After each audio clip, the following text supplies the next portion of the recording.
We're taking over!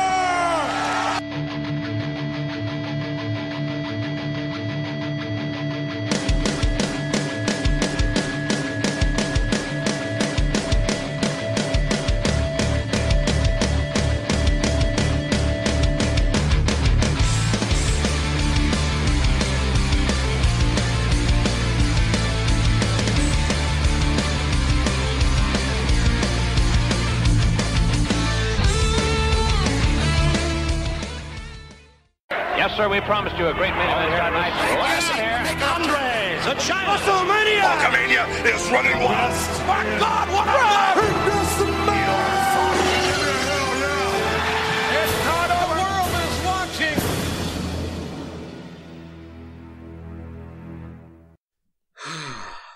Take two.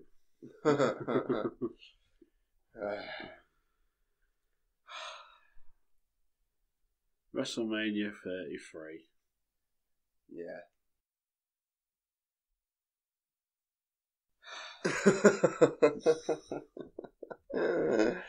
Welcome to the lost art of wrestling. Hey, babe.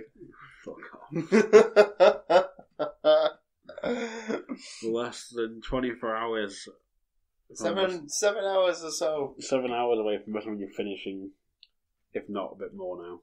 Probably a bit more now. Probably 8. And yeah, this is our WrestleMania pod. Yeah. Notice how thrilled we are. Yeah. So, and of course, Coxy, joined by, once again, the baddest man on the planet. Signed, sealed, delivered. Jimmy the Boy Bunkell. How are we doing? I'm alright. Tired. Yeah. Very tired. This was not good. I'm physically tired, I'm emotionally tired, and I'm just tired of this bullshit. Yeah.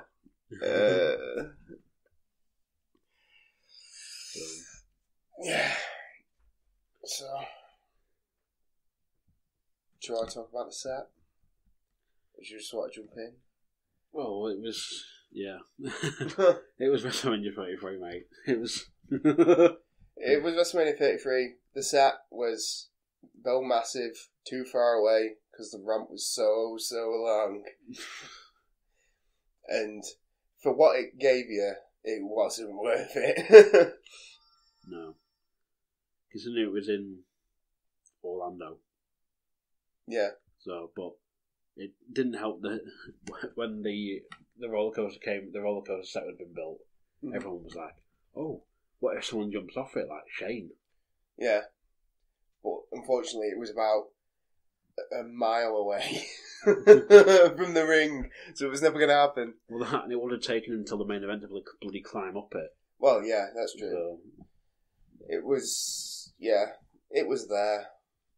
It wasn't great. so yeah, in front of 75,000? Ish. Ish, 75,000-ish. Whereas we watched it at home and drank beer. Yes. Probably cheaper than the shit you'd pay in Orlando. Oh, definitely. Even for an obstructive view. Yeah. Which again, another, for some reason, massive fuck up the WWE consistently does. Yeah. We'll put a lighting rig up with massive poles, but you can buy a ticket for $300 or whatever for a restricted view. Yeah, so you get to look at a post the whole time. Yeah. So, yeah, no. But even then, it's like you can look at the screen because you see half of it. Yeah. No, it's... Well, you're that far back, like, what's happened? Well, the dot just hit the other dot, I think, or it ran into the other dot. Yeah. And now the dot's moving away from the dot. Yeah, no, it wasn't. Yeah, it wasn't for me. I don't mind it being outdoors. I don't mind that. It wasn't great. Well, because we watched it at my house, and you came round at 9:30. Yeah. And the pre-show started at 10. Yeah. And we put the pre-show on about 10:15. Yeah.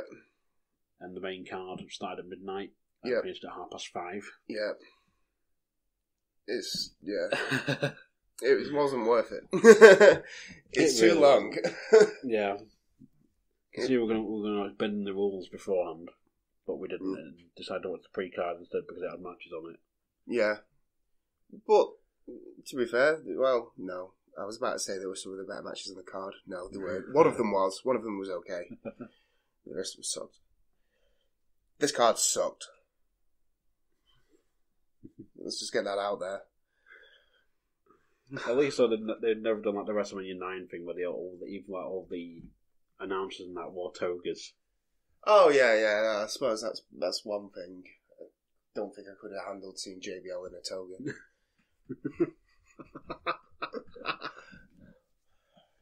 Yeah. No. So yeah, let's just jump. We'll jump onto the pre-show first. Yeah, that's fair enough. Pre-show, we're hosted by Renee Young with Booker T, who had no right to be there. Jerry the King Lawler, who is just waiting to die. And Shawn Michaels, who had obviously been plucked from a wood somewhere because he was the only person not wearing black tie on the whole show. Yeah.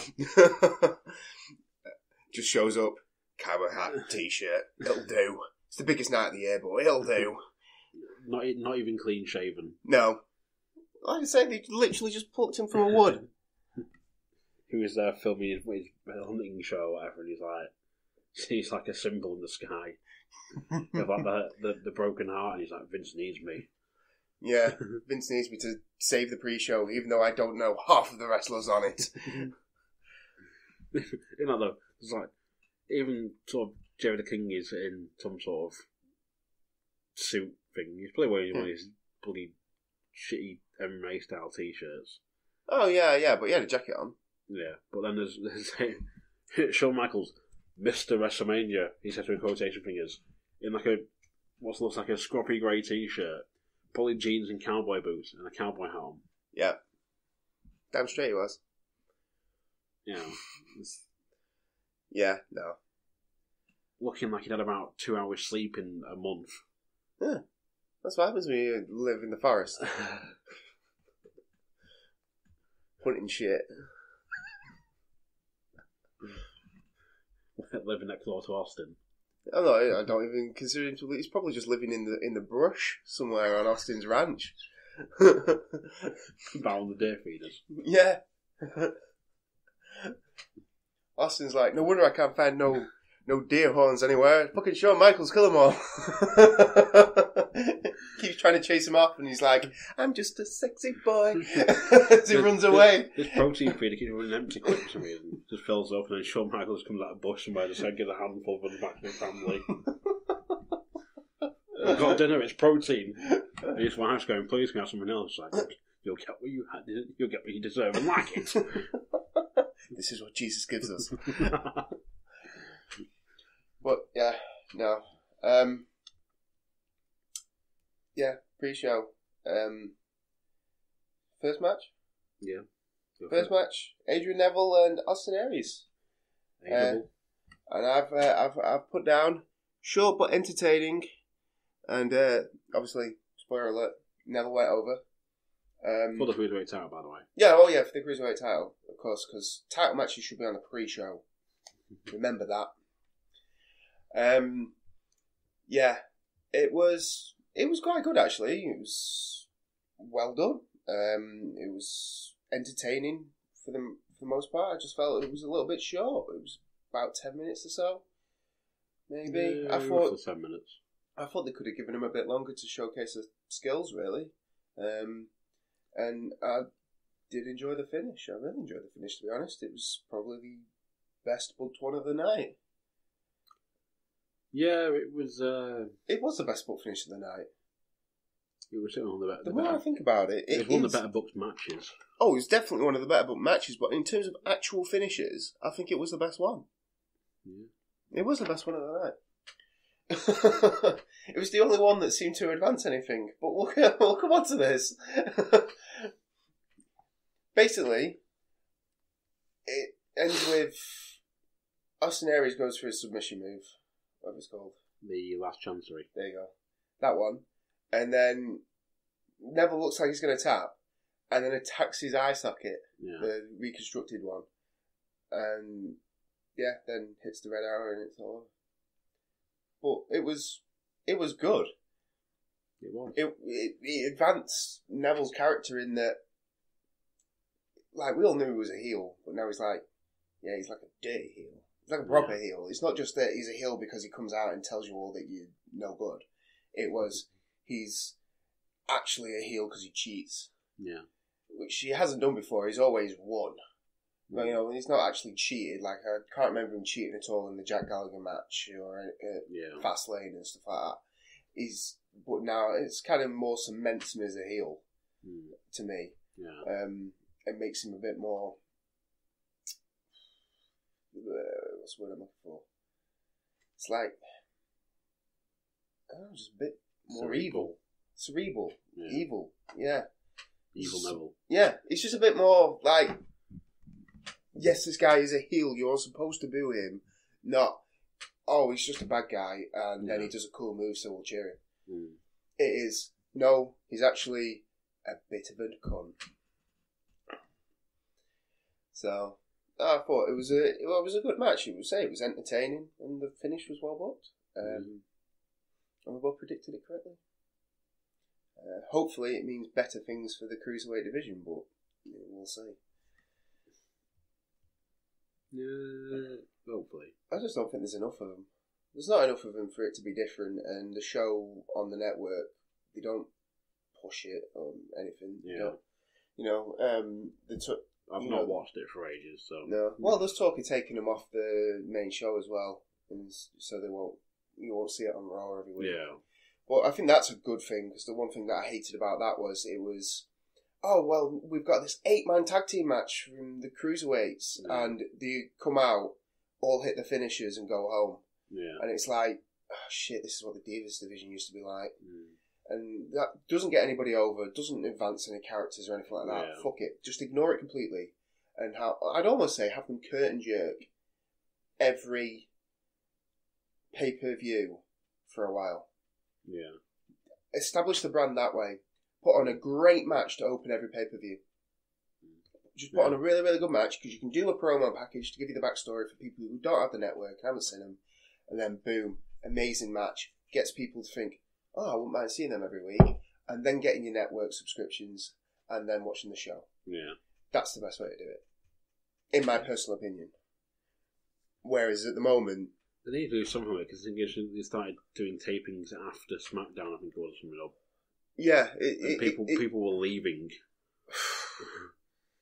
Yeah, well, exactly. They should never do that, though. It always used to be, the format always used to be, whatever it was, Velocity or whatever, before SmackDown. Yeah. So you watch either the new guy or the jobbers or whatever it is on that show, almost to try and establish them, and then you watch the actual main show that you've gone to pay to go and watch. You don't want to do it the opposite way around, because then you're going to have that issue, because people don't know who they are yet, because you haven't established them yet. You're working on the fact that the Cruiserweight Classic that they did, everybody watched it. Well, no, not everybody did watch it. No. I've still not seen it. I got the network, and then I didn't think, oh, I'll go back and watch that. I went and watched the UK tournament. You know what I mean? And then I started watching NXT. So, you know.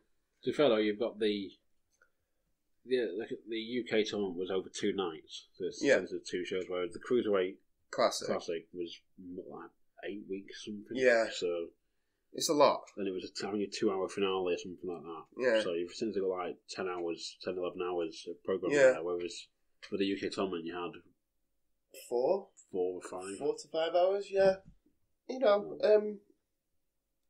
again, the issue that I'd have with that is, again, the Cruiserweight Classic, half the guys that were in it aren't now in the WWE.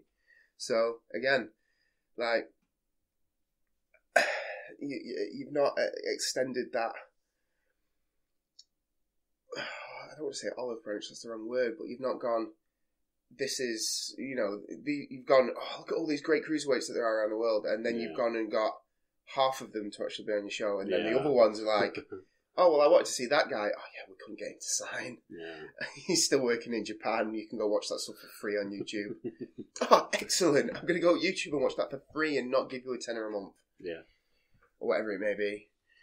So, but they need to do something. Like I say, I think focus on just the main event of the Cruiserweights. Just Neville versus whoever. Put on a great match. Give him 15, 20 minutes at the beginning of each show. Great match. Short promo. Great match. And then that will entice people to go and watch the show. Not 8-man tags where everybody just hits a finisher. We go, flip-de-doo, bro! Flip-de-doo! That'll get us to watch. Flip-de-doo, bro! No, it won't. So, yeah. So you got it. Do you anything you want to add on this match? It was good to get everyone sort of warmed up as an opener. The finish was good. Yeah. I did like the sort of last chancery attempt into the sort of with the rake of the eye. Yeah. And then just sort of, there's that bit as well where like Neville booted the rope. Oh yeah. I commented on that at the time. It's something that not a lot of people do, but I think it's probably one of the least effective things you can fucking do. But it looks cool. It just looks like, oh yeah, that probably would hurt. But I don't know, because the rope doesn't fucking move. Yeah, he just goes and boots the rope into his eye. It'd be that thing that you'll get like one day someone will do it and you'll have like Mark Cole or JBL breaking down and going, oh, but the vibrations of the rope. Oh, no. Don't get all science on us now. No. Like, you don't know science. It'd be better if somebody did it once and the rope snapped and proper whiplash somebody. Oh. That'd be fucking painful. Probably kill a guy, but it'd look cool. Come fly up with a turnbuckle to the head and just... Yeah, just death. Death, but then Neville, go in for the red arrow. Like, it's already won by fatality. Yeah. Starts to pin him. Yeah, of course he does. The show must go on. Oh God. Yes, we're going to hell. Yeah. Speaking of going to hell, the Andre the Giant Memorial Battle Royal was next. I'm referring to my notes. Ridiculous result. Who won, Bunkell? Fucking Mojo Rawley won. Fucking Catalina Wine mixer. It did nothing for anyone's character other than shit on the memory of Andre the Giant. That is what I have put. Well, who was your original pick? My original pick was Dolph Ziggler. Because someone who needs something for their character, you know. Yeah. And to be fair, the amount of hope spots they did with Dolph Ziggler, where he was holding onto the ropes and shit, made me think that he had a chance. But yeah, no. It's like, no, lol. Lol, Mojo wins? No. It's... That... And oh God, I can't even say it. To rub salt into the wounds, Booker T's reaction. Oh, look at Mojo Rawley, now he's got rid of the dead weight Zack Ryder. The man who just carried his career for the past several months before getting injured. The man who won in a ladder match at WrestleMania last year. Yeah, the man who was the Intercontinental Champion at WrestleMania last year. And then lost the day after. Just cause, shits and giggles. Yeah. Fuck you. Yeah, this helps nobody. The whole point of this was so they could get Rob Gronkowski, or the Gronk, as he is known, to come into the ring. It was like they put Killian Dane in it, and to be fair, he lasted quite far into it. He was one of the last 3 guys. Yeah. But then they put that Chinese guy in it as well. Yeah. Just because he's Chinese. Yeah. Yeah. But I didn't see him get eliminated. Oh, I did. I saw him get eliminated. He got Dolph Ziggler eliminated. I think it was Ziggler. I don't know. Somebody super kicked him, which makes me think Ziggler. Because he just super kicks people. Probably, yeah. Someone eliminated him. He eliminated someone, or a couple of people, and it was like, oh my God, look, he's eliminated someone, and then he was gone. It was like, oh yeah, it's one of those moments. One of those standard WWE moments. This match was shit. Well, yeah, considering it came down to Jinder Mahal and Mojo Rawley. But no, it didn't, because it was Jinder Mahal, Mojo Rawley, with an assist from Rob Gronkowski. Oh yeah, bear in mind, I just wanted to point this out. Rob Gronkowski does one move, a football tackle, air quotes. Rob Gronkowski doesn't play defense. Rob Gronkowski doesn't actually tackle people in American football. He plays on the opposite side. So, yeah, it doesn't even fit. It was pointless. It was stupid. It's not going to further anybody's character. Nobody gives a shit. It's ruined. Well, it's ruined whatever good credit the Andre the Giant Battle Royal, whatever you want to call it, had. We spoke about it previously on the podcast about how when Baron Corbin was coming out, they'd announced him as the winner of the Andre the Giant Battle Royal at last year's WrestleMania. Yeah. And it felt prestigious. It felt like that meant something. Now it feels like it means nothing again. Yeah. It doesn't. It's not going to further his character. I'll be surprised if he's still here in a year. Mojo Rawley is the worst wrestler on the roster today. The single worst wrestler on the roster today. He has zero charisma. He has zero wrestling ability. He has one wrestling move. Yeah. And it's not a move. He just runs into people. It's not even a fucking spear. It's a football tackle. Well, he had that, and there was usually the what's it Naomi uses. The butt thing? Yeah. She calls it the rear view. Yeah, he was using something like that at one point in NXT. Well, that was when he was wearing red and he was like constantly shouting, "Get hyped." He still fucking does. He just wears white now because Zack Ryder used to wear white. Do you not see Gronk's shirt? It said "Get hyped" on it. Yeah, but this is when he used to come down and he'd be standing there in the ring shouting, "Get hyped, stay hyped." Yeah, for the entire match. Yeah, I know. Oh, I've seen a Mojo Rawley match on NXT. It was one of the worst things I've ever seen. And then he got jobbed out to Rusev, and it was like, yay. Break his fucking back. It's like I said to multiple people, like I said it to someone last week on Facebook somewhere. They're like, "Oh, who do you think's going to win the Andre Battle Royal?" I said, "Well, you're asking me at a point when there's been no one announced for it apart from Braun Strowman." Yeah. He was the only entrant announced at the time when I recorded my predictions. One of the few people who probably could have used the win. Yes. And it probably would have meant something if he'd won. Since they've just dropped him out for the past month. Yes. But no, WWE, we can't do that. Mojo! Mojo! Pray for Mojo. Get fucking hyped. Pray for Mojo. I forgot about that monkey. Oh, God. So yeah, it's like I was saying though. I said this battle royal should be like you should get something from it rather than sort of trophy and the sort of bragging right. It should mean something. Yeah, but like you should get some sort of like mid-card title shot for it or something, anything. Well, yeah, but again, they're never going to do it though. But they should. I know they should, because the match should mean something. But why have the match mean something when we can use it as a facility to go, there's a celebrity in the crowd. Let's involve him somehow. Because he's Mojo Rawley's friend. Not forgetting that if any other fan had got in the ring, they would have had the piss beaten out of them by the wrestlers, by security.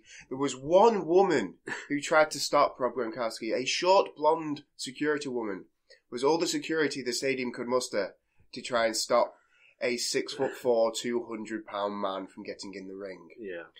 The thing to note here is, folks, if you're a millionaire, you're allowed in the ring.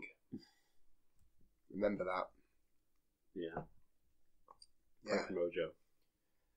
I'm not praying for him. I don't want him to be anywhere near my fucking roster. Well, Nike will one respect.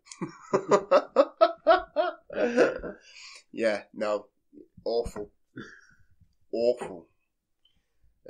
Awful result. Awful match. Did nothing to help anybody. I can't even say that it made the Big Show or Braun Strowman look strong. It didn't. It bitched them out. It bitched everybody out except for maybe Killian Dane. And then if I suppose at the end of the day, he got beat by Mojo Rawley, so he got bitched out.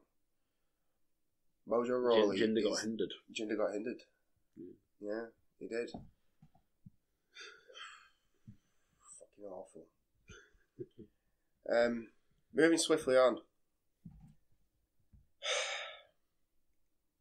Why was this on the pre-show? Ambrose versus Baron Corbin for the Intercontinental title.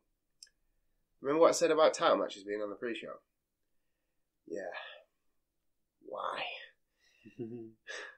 This is supposed to mean something. You have relegated the Intercontinental title to the same fucking thing as the Andre the Giant Battle fucking Royal. Yeah. With two guys who have very, very, very similar sounding entrance themes. Yeah, which we did mention when we were watching this. Yeah. It was kind of like, obviously if you didn't see them walking down to the ring, if you couldn't see, you would assume the same, it just randomly pauses music. Yeah. You wouldn't actually know. You just assume because the line for the ramp is like, oh, he's still walking. Taking a while. Yeah, 160-yard ramp or something stupid. I'm obviously exaggerating. Notes for this match. Disappointing, very meh, and the result helps no one. It did nothing anybody's character. It did nothing as a match. It was just there. It was there for the TV audience in America. Well, I get that. In case you guys didn't know, this was the only match that was shown on USA Network in the... I think the Battle Royal was as well. Was it? Yeah. Oh, it might that was have an been. hour 2. Right, okay. So there was a 2 in hour 2 that was shown on the USA Network. Obviously, in case you'd forgotten Wrestling's Christmas and realised, oh shit, WrestleMania's on tonight, let's go buy it on pay-per-view. Yeah. Oh, wait, no, I'm watching it on the network anyway because it's cheaper. Yeah. But yeah, this was a SmackDown match. This was nothing different to anything you see every night on SmackDown. Very average. Very dull and very, very plain for a WrestleMania match, he says with quotation fingers. Yeah. And the finish was just shit. It's garbage. Pure garbage. Well, it's... Baron Corbin. I've been quite vocal on this podcast about how impressed I am with him. Yeah. And I thought, this is a great opportunity to give him a bit of a mid-card push. You know, put a belt on him and say, look, we're building young talent. Yeah? He's young. He is really talented. Look what we can do. And instead, they made him look like an absolute chump. Mm-hmm. They made him look completely useless. He basically controls the whole match, gets frustrated, starts shouting, hits his finisher, Ambrose immediately kicks out, hits his finisher all over. Yeah. And it was like, what? Ambrose did about 4 moves and wins. A theme that we're about to hear much more. It was shit. Why did Dean Ambrose need the win? Did it favour his character? No. Did it help his character? No. Did it ruin Baron Corbin's character? Did it ruin all the positivity that you built up in the Rumble with him eliminating The Undertaker and blah, blah, blah? No, he didn't. Yeah, he did. No, he didn't eliminate The Undertaker. Sorry. No, he eliminated somebody important. I can't remember who it was.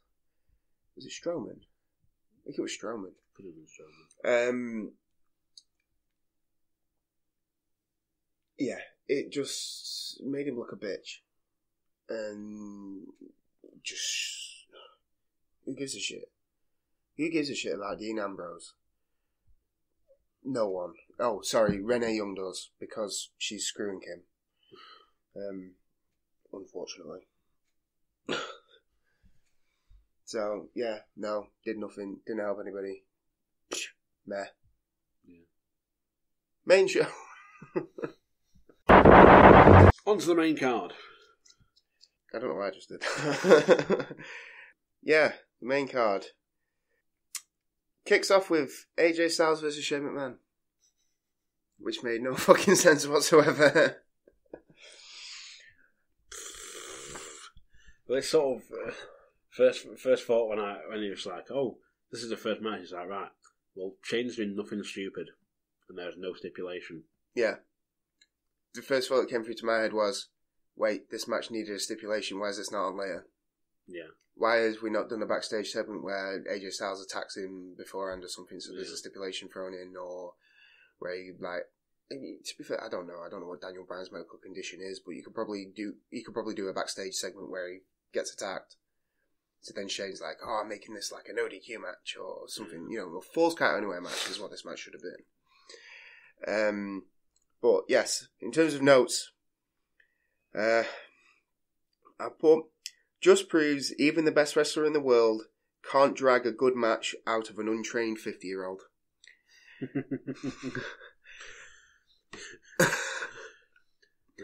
The only note I took from commentary about Shane McMahon was like, oh, he's trained in Muay Thai and boxing and whatever else. It's like, his punches look fucking god awful. Yeah, they It's do. like, oh look, he's doing the knees. It's like, again, looks god awful. Yeah, he's not.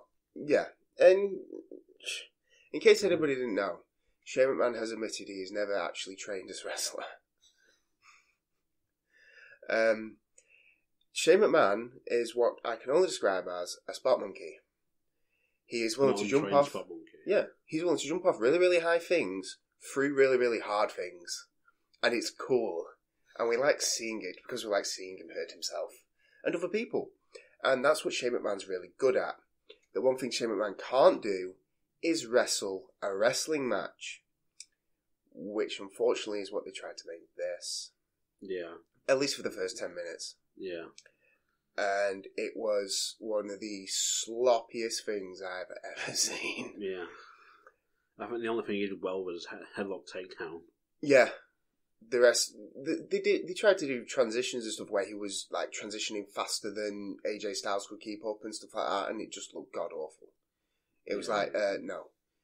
His arm drags looked awful. It was just, it wasn't even believable.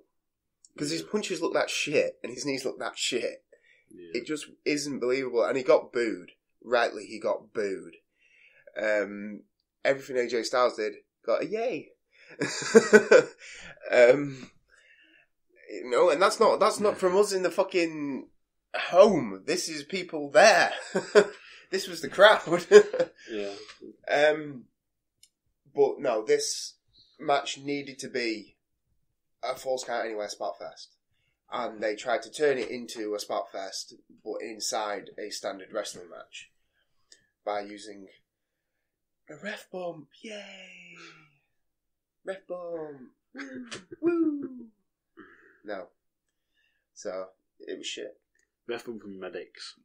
Oh yeah, if the ref bumped that hard, he needed a medic. 2, in fact. Yeah. So that he could miss the coast-to-coast attempt by AJ Styles, and then the actual coast-to-coast by Shane McMahon. And not forgetting the bit where he tries to jump, does the elbow through the announce table, and misses, and just crashes and burns. All this, because he got, ran into. Yeah. I don't think he was even ran into. I think he just got somebody pushed into him. I'm not sure the actual build. But I can't remember. It was a ref bump shit. Oh yeah. No, it was AJ went to kick him in the head and he caught the ref. Oh right, okay. Because I think Shane ducked or whatever. Yeah. But there was, not forgetting the one-arm Styles clash, because that's a move apparently now. Fucking hell.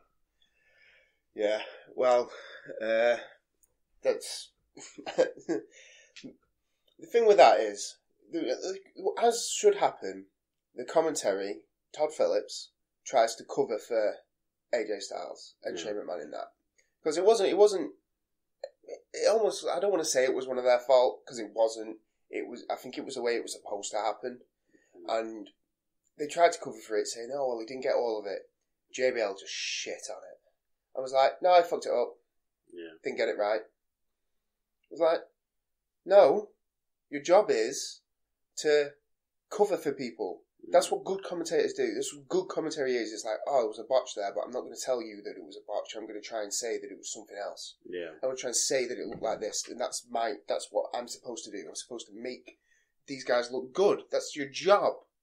Not to shit on it. Yeah. But unfortunately, JBL was in one of those moods where he shat on everyone tonight. Everyone.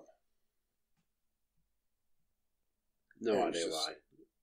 Because he's a fucking prick. He needs to retire. Well, there's that, yeah, but... He's a prick. He needs to go. Go away. I don't even know what... It's like... We've discussed it before. It's like, you can't... It's almost like they don't feel like they have anyone to replace him, or they would. Yeah. I mean, we're in an age where we have two colour commentators. Fuck knows why we have two colour commentators, because you don't need it. There is... David Otunga adds nothing of use. And JBL is more interested in just, well, throwing shade. I guess there's a way to say it. He does nothing. He adds nothing of value. It's not even like he's just behind the heels for the sake of being a heel. He doesn't even do that anymore. Yeah. It's just, whether you're a heel or a face, oh, look, he fucked up. Ha, he's shit. He's not as good as me back in my day. Dumbass. Yeah, it's... The problem is, the alternative is Booker T. That's your only alternative. No. This is my third five. Shucky looking like crap. I forgot about Shucky looking like crap. He's my fave five. He's in my fave five and my fave fives. Yeah. I'm sure he actually said that one. He's like, this is my fave five. And then another one, he was like, this is my top fave five. And it's like, right, you've got about like a top, like a fave 20 now, mate. There's no going back. It's like, you can keep smacking off these like different lists all you want, but it's like, it ain't five. Yeah. Oh god, yeah, no. It's not as a chat. He was like, I was a 5-time champion, 5 times. Oh dear. But no, this match wasn't very good. Really, it shouldn't have been a curtain jerker. It didn't really do anything for anybody. It was never meant to be honest. We all knew what the result was going to be. It was never going to put anybody over more. It was never going to be a... It was almost to get them both on the card, really, wasn't it? Yeah, but you didn't need... Well, the story behind it is they asked Shawn Michaels to wrestle AJ Styles and Shawn Michaels said no. So they needed to get him on the card somehow. So they thought, oh well, we'll just deal with Shane. Which is stupid. There's so many more people on the card. You could have put him in a match. There's that, but at least sort of Shawn Michaels followed the adage of I'm staying retired. Oh no, I don't mind that. But like, I'm just thinking that you could have used AJ Styles a lot better. Can you imagine put him in the Intercontinental title match? Yeah. How much better would that match have been with AJ Styles in it? Oh yeah, it would have been great. Done that, but yeah, but for whatever reason they won't, because there's fucking pricks. Because of booking. Because your booking sucks. Got to control our borders. They could have put him in the world title picture, for fuck's sake. They could have put him in the WWE title match. He won that many matches to get in the damn thing. It's just like, oh no, Randy changed his mind. But you know my fucking thoughts about that storyline already. Yeah, which we'll get on to later. Fucking shit. Well, that's that covered. Moving on. Next match. Y2J versus Kevin Owens for the United States title. When both are from Canada. Yes. But at least the champ came out second. True. Which we'll come on to. I've actually put probs the best match on the card. The ending was a disappointment and kind of tarnished it. Now, what I will say about this match is it's quite slow. At least I thought it was relatively slow. It's like a bit of a slow burn on it. But it was good. It was still a good match. It kept you involved. Even though one of the few matches where I knew what the result was going to be. Everybody knew what the result was going to be. but it was still entertaining enough to keep me interested. I still wanted to watch the match. I was still interested by the match. And then the finish was just kind of, oh, right, it's over then. Yeah, right, okay, yeah, guess so. What's going on next? No celebrations after the match with the title or anything like that, really. It was just kind of, yeah, we're done, let's go. Yeah. Which was kind of how the end of the match felt. It was like, yeah, end. Oh. But then, well, like you said before, what more could they have done? Yeah, considering they'd gone sort of back and forth as like multiple Wall of Jericho attempts. Like, Kevin Owens tried the powerbomb. I think it got reversed into like the walls. Yep. Trying it again, got reversed into the code breaker. Yep. Jericho did the lion salt. They got the shit in, essentially. Yeah, yeah. The only sort of real highlight was the finger on the rope. Was a great moment. But yeah, it was like the finish came unexpectedly, but I think it needed to in a way because there was nothing else they could have done. No, to finish it off, unless like Owens literally put him in the ring, picked him up, pushed him into the ropes, and then Jericho sort of just like saunters over. Yeah. Well, and then gets picked up for the powerbomb. I suppose it was a good ending in that sense. I mean, like there was another part of the match that I liked actually, where Jericho was sat on the apron, and Kevin Owens did the cannonball into the ring post, into Jericho's against the ring post. I like that because obviously he normally does it in the turnbuckle. That was quite. I hadn't seen him do that before on the ring apron. I thought that was quite good. Obviously, the finish was the pop-up powerbomb onto the ring apron, which is a horrible bump. It looks sick every time he does it. But I still didn't think it was going to be the end. I thought he might like stick with the Walls of Jericho or something to end it. Yeah. Not that he needed it. It genuinely didn't. It was a good match. So I mean, it was a good match. It just again, did it feel like a WrestleMania match? Did it feel like a WrestleMania moment? And it was it was good. Yeah. But would I expect to see that in another pay-per-view like that? Yeah, probably. Wouldn't expect to see much different. Whereas WrestleMania, you usually expect guys to go a little bit above and beyond. Yeah. To me. But no, I'd say check it out. Especially for the finger spot, that's good. You'll probably find the gifs of that anyway, rather than actually having to watch the whole 10-20 minute match. Again, like you said before, though, about like Jericho going as champion. It's like, we know what's happening. Yeah, of course we do. Wait, did Fozzy announce another tour? Oh wait, yes, they did. So yeah, we know what's happening. But when does the tour start? Oh, mid-April. European tour. Oh, yeah, he's not worked that around his wrestling days. Dooby-dooby-doo. Moving on. So, the next match. So, third match on the main card out of 10. The Raw Women's title match. And the start of the pet peeves. With Bayley, the champion, coming out first. Why? The champ should never come out first.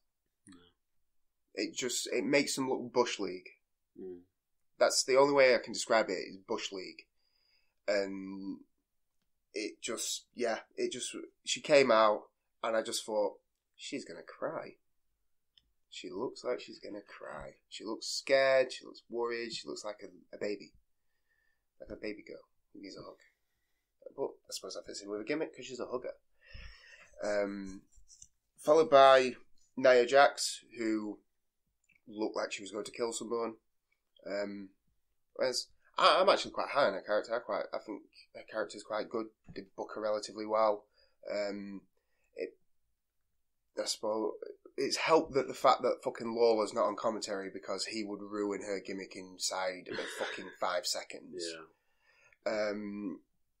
But yeah, don't have an issue with that. Sasha Banks, tired of her shit. going to be honest. The first one to actually come out with like an actual save herself walking to the ring. Yeah. Yeah, but again, I suppose that's going a bit above and beyond for WrestleMania, isn't it? Yeah. I suppose you're doing something a bit different. Bayley didn't do anything different. If anything, she had less inflatable arm-waving tube men. What are they called? But the only thing she came out with, the robe she had on was like a Macho Man robe. Yeah. I suppose you could give her that. Oh my god, that's where the finish comes from. I'll come on to it. And then Charlotte comes out last with the biggest fireworks display of the night. Yeah. Which made me think, oh my god, she's going to win. Literally, like, there is absolutely no way on earth they've given her this fucking entrance and they're not going to have a win. Because it was like 5 minutes of constant fireworks. And I was like, she's dressed like a peacock, there's fireworks, and this is the arena where her dad got retired. Yeah, you're telling me there is no way they can fuck this up. They can't possibly mess this up. She's got to win. They can't screw this up. Oh, yes, they fucking can. Yeah. Oh, yes, they fucking can. The match itself is alright. Bits, well, the majority of the match is alright. The way that they deal with Nia Jax is alright. Because the other three girls team up to eliminate. She takes a fucking horrible bump on her head. Yeah. A sick bump. But as we discussed at the time, I think she's probably used to taking bumps like that because she is always going to be that much bigger than everyone she's wrestling with. Yeah. And promoters and idiots are going to think that they can still suplex her properly and stuff like that, and you can't. It's not their fault. It's just don't book those moves. Book it differently. Yeah. Like they booked the powerbomb that they did to her, which was like a triple powerbomb, but that made sense because you needed the support of all of them to help with it. Yeah, these aren't men; they're women. Now, I don't mean any offence by that, but when one of them is more than 100 pounds heavier than the rest of you, or whatever, you need that. Yeah. So that's fine. She got eliminated first. Don't have an issue with that. Baylor, because of the way they did it, they still made her look strong because it took 3 of them. And all 3 of them jumped on her to pin her as well, which is something else. I say it makes her look strong. It made her look threatening, and they had to take her out first. Otherwise, she was obviously going to win. Yeah. Sasha Banks then gets eliminated next, and basically what happens is Bayley gets thrown out of the ring somewhere, and we have Charlotte versus Sasha Banks 636 for the next 10 minutes. Yeah. I don't know where the fuck Bayley went. Probably cowering under the ring. I think she was out the side or something. Well, she wasn't in the ring. Yeah. Let's put it that way. She wasn't involved. Charlotte exposes the middle turnbuckle and uses it to knock Sasha Banks out. It was actually quite good. I thought, oh, you know what? Actually, I see why all the hype's been between these two. But again, it was done well. Yeah. So then Bayley gets back in the ring, but he's hobbling a little bit. Yeah. Straight away, Charlotte notices it, attacks the knee. Yeah. Works the leg. Smashing her knee into the exposed turnbuckle. Great. I was thinking, the booking's going well. They're doing something right. They're setting her up for the figure 8. Yeah. She can't get the figure 8. She gets her in the figure 4. Bayley somehow gets out of it. Charlotte's a bit distraught, blah, blah, blah. And then we have Bayley no-selling. Charlotte hitting her head off the exposed turnbuckle. And Bayley continuing to no-sell as she climbs the ropes like there's nothing wrong with her and attempt an elbow drop. Now, I say attempt because she did do an elbow drop, but Michael Cole decides to call it a Macho Man elbow drop. It's not a Macho Man elbow drop.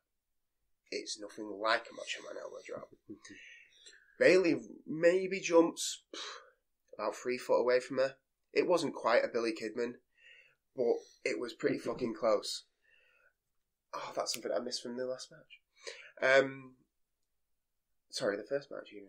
But it wasn't a Macho Man elbow drop. If that's a Macho Man elbow drop, he's Charlotte needed to be in the middle of the ring. Yeah. Spot on in the middle of the ring, and it's the sailing across that makes it a Macho Man elbow drop. Yeah. That's why I hate when CM Punk did it, because he doesn't. It's not the Macho Man elbow drop. It's not graceful enough.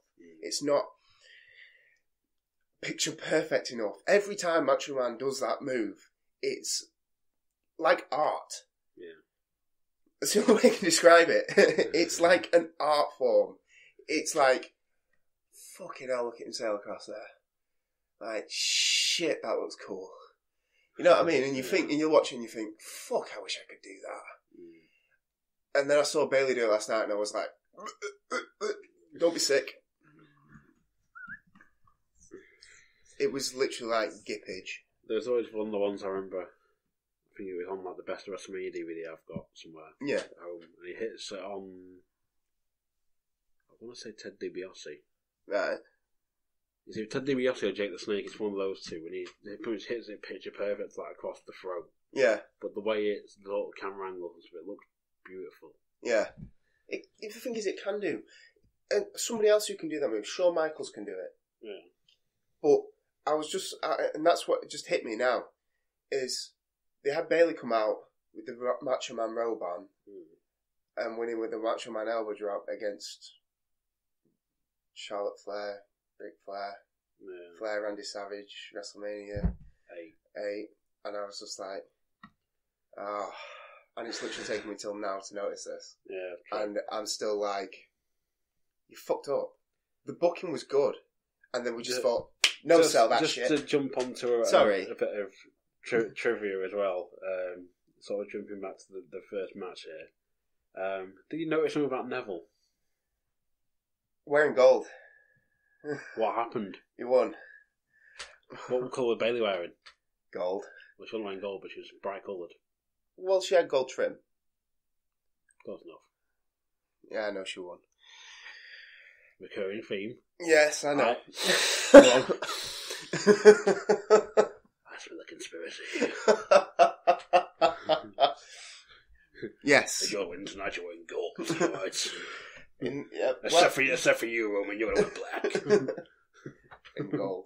You didn't have gold on, did you, Roman? The sign was... Was it? I think it was. No, it wasn't. Or was it the one on the back? I don't know. May have been. Might have been. I thought there was, or was it the part of it? I definitely did. I'm sure it was his jacking hand. Don't, you're going to set me off. We'll come on to it later. Yes, as you said,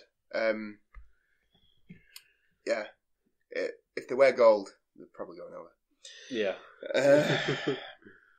But no, what did you think of the match?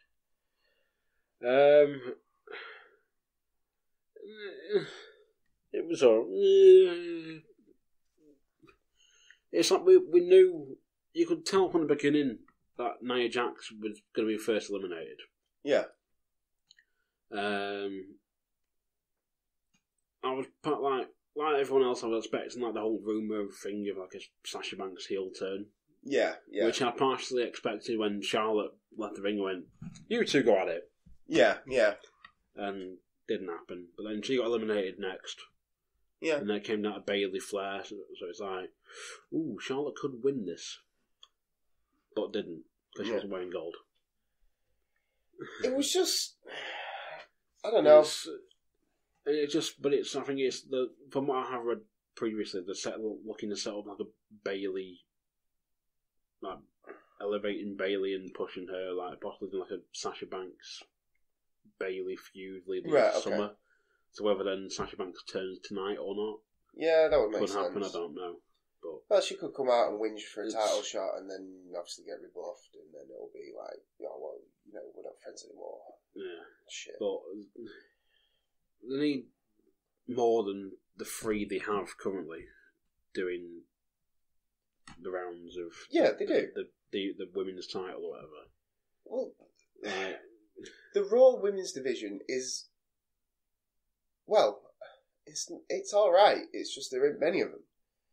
But as we'll come to find out later, there ain't many on SmackDown either. And personally, I know they're talking. I know. I think they've recently announced that they're going to do the women's tournament, aren't they? Yeah. Now, to me, I'd treat the women like I do the cruiserweights. Okay. And I'd have them all together. Because at the moment, I don't think the split works. Not for the women, really. No. And I'd have it attached to, well, whichever one I don't have the cruiserweights attached to. So if I have the cruiserweights attached to SmackDown, I'll keep the women on Raw. Yeah. And that's the way I'd do it. Because I think you need the variety. Mm. Like, I can't name another woman on Raw's roster out of those four, other than those four.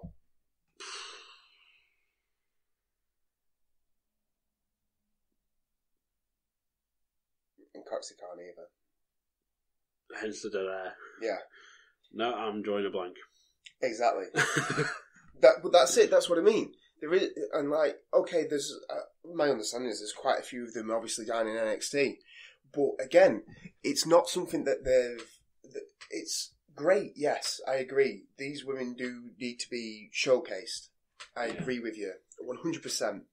But if you're going to do a women's tournament, then you're obviously going to have a women. I'm assuming you're going to end up going towards like a women's only, possibly hourly show each week, maybe at the end of it. They could do. I think sort of because like with the whole sort of the women's revolution or whatever. Yeah. And like because I know Netflix is aiming to bring back they're doing like a Glow. Oh yeah. TV series like drama series or whatever. So that could sort of factor into this whole of them wanting to do women's tournament, but then again it's sort of there's the cruiserweights and the tag team done. UK. Yeah. They're going to do other countries soon. It's like, well, it's never be going to get a women's tournament. Yeah. I don't know. I just think maybe you don't do it that way, but you need more women. They need more women, but again, it's... Would you watch a women's show? I don't know. Depends who's on it.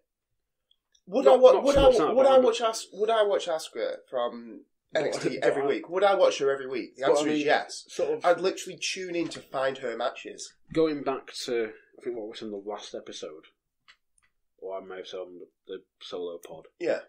You have Raw, 3 hours. SmackDown, 2 hours. NXT, 1 hour. 205 Live, 1 hour. So that's what? 9 hours? Yeah. No. 3, 5... 7 hours. 7 hours.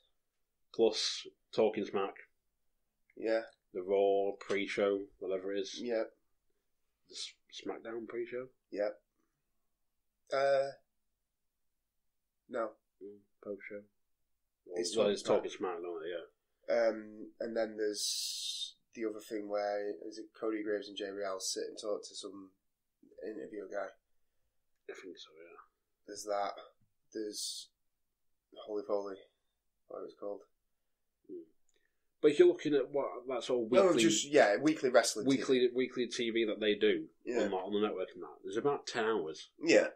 They want to add another hour to that. Yeah, I know what you're saying.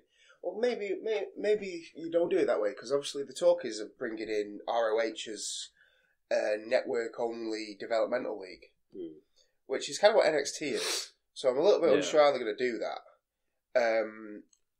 But the way I'm guessing the way I'd see it is they are separate, and you don't call it a developmental league. It is these people work for this company. This is NXT. This is us. Yeah, and you have it segregated in that manner. So there's the three entities almost because like NXT. I think it's going to essentially having like a bit of a to go slightly off topic. It's going to end up like a hierarchy. Yeah, because they're bringing they're trying to get these other companies signed to the network. So you're going to have Ring of Honor, ICW, Progress, Evolve. Yeah. Bottom tier. Next tier, NXT. Yeah. UK. Women's, whatever. Yeah. WWE. And that's your hierarchy. That's quite. You see, I don't mind that, but I understand what you're saying. You're probably not going to. You don't want to add another hour of TV every week because you don't want. Again, like you say, would you go and tune into a woman to find just a woman's show every week. Like I said, I'd watch, if she was on every week, I'd watch one match every week. Yeah. Because I know there are women's owned the companies. Yeah. And people do go and watch them. Yeah, but you're saying it wouldn't work in a WWE environment. I'm just saying I don't think you could get a draw every week for it. Yeah. And then have people watch it as well. Yeah. Well, it's like NXT TakeOver did 15,000 sold out. Yeah. Yeah.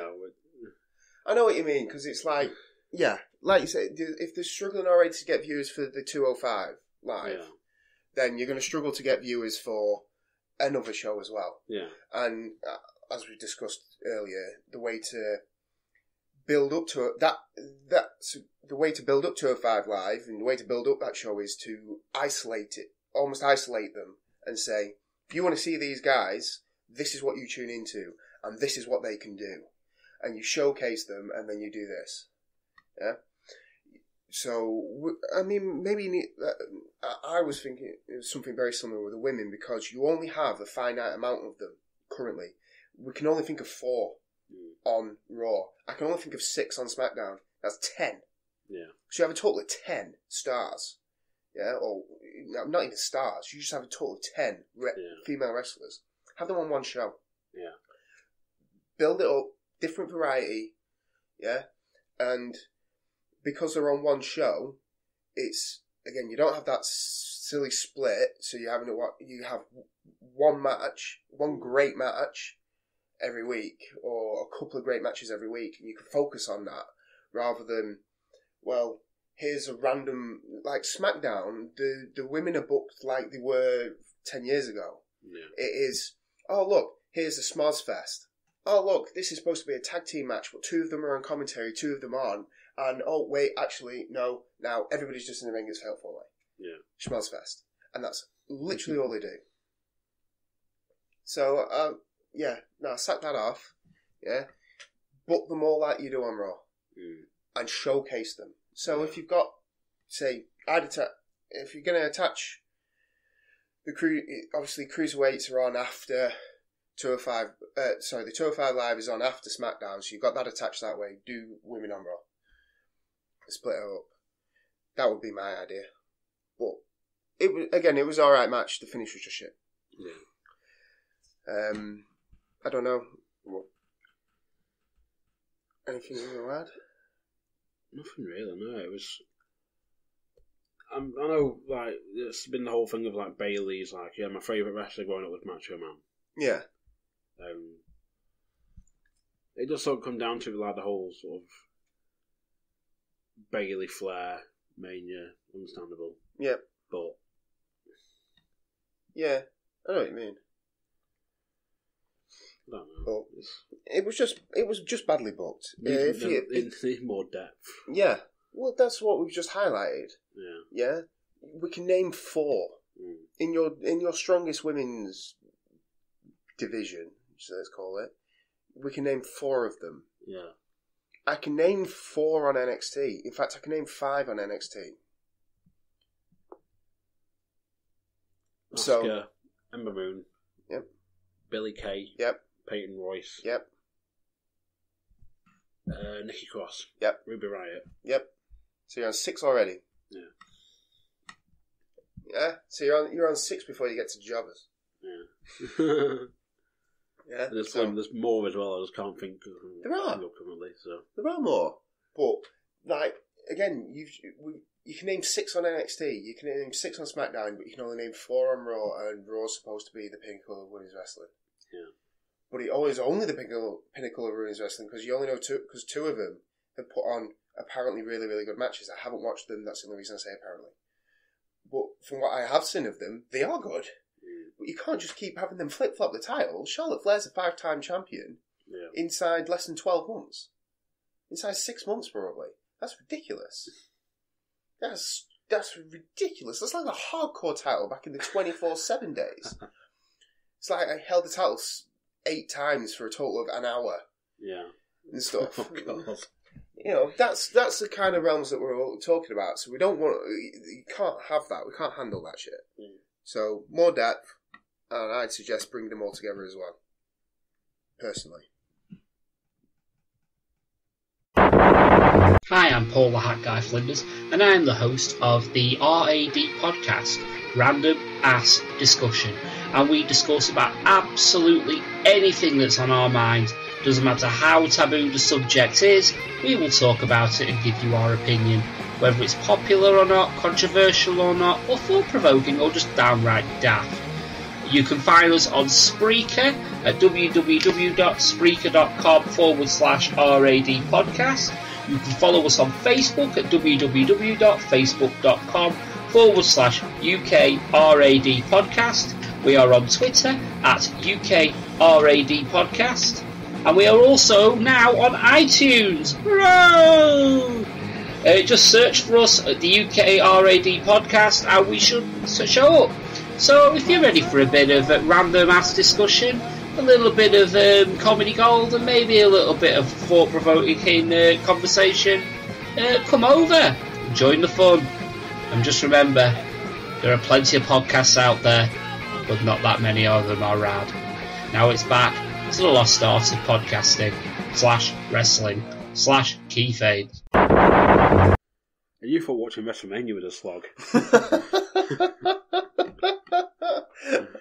Oh, people don't think this is a slug, but there we go. People enjoy our banter. Damn straight. Shout out to Big Pete. Tag titles. Tag team match player. Yeah. So, this match was originally billed as Big Cass and Enzo. Might as well jumped it. It was built to the triple threat ladder match. Yeah. It wasn't a triple threat ladder match. The New Day, who apparently are hosts, because they needed something to do. Yeah, they needed something to do when we can't really talk about Xavier Woods. So New Day come out, cut kind of a boring promo, essentially saying, we've decided this isn't going to be a fatal four-way, and start acting like they're going to be in it, and then introduce the Hardy Boys. I do mean the Hardy Boys, of course. It kind of kills it off, though, when Kofi Kingston takes his hat off and goes, "Oh, I wonder who it could be." Yeah. Out comes the unbroken Matt Hardy. Which, it doesn't work. And Jeff Hardy. Because another druggie is what he'll always be. He got high and lost a sting on a PPV.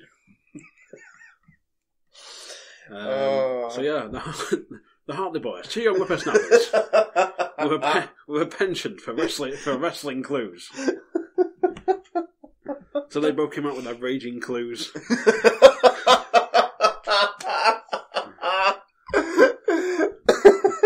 They pointed towards the ring.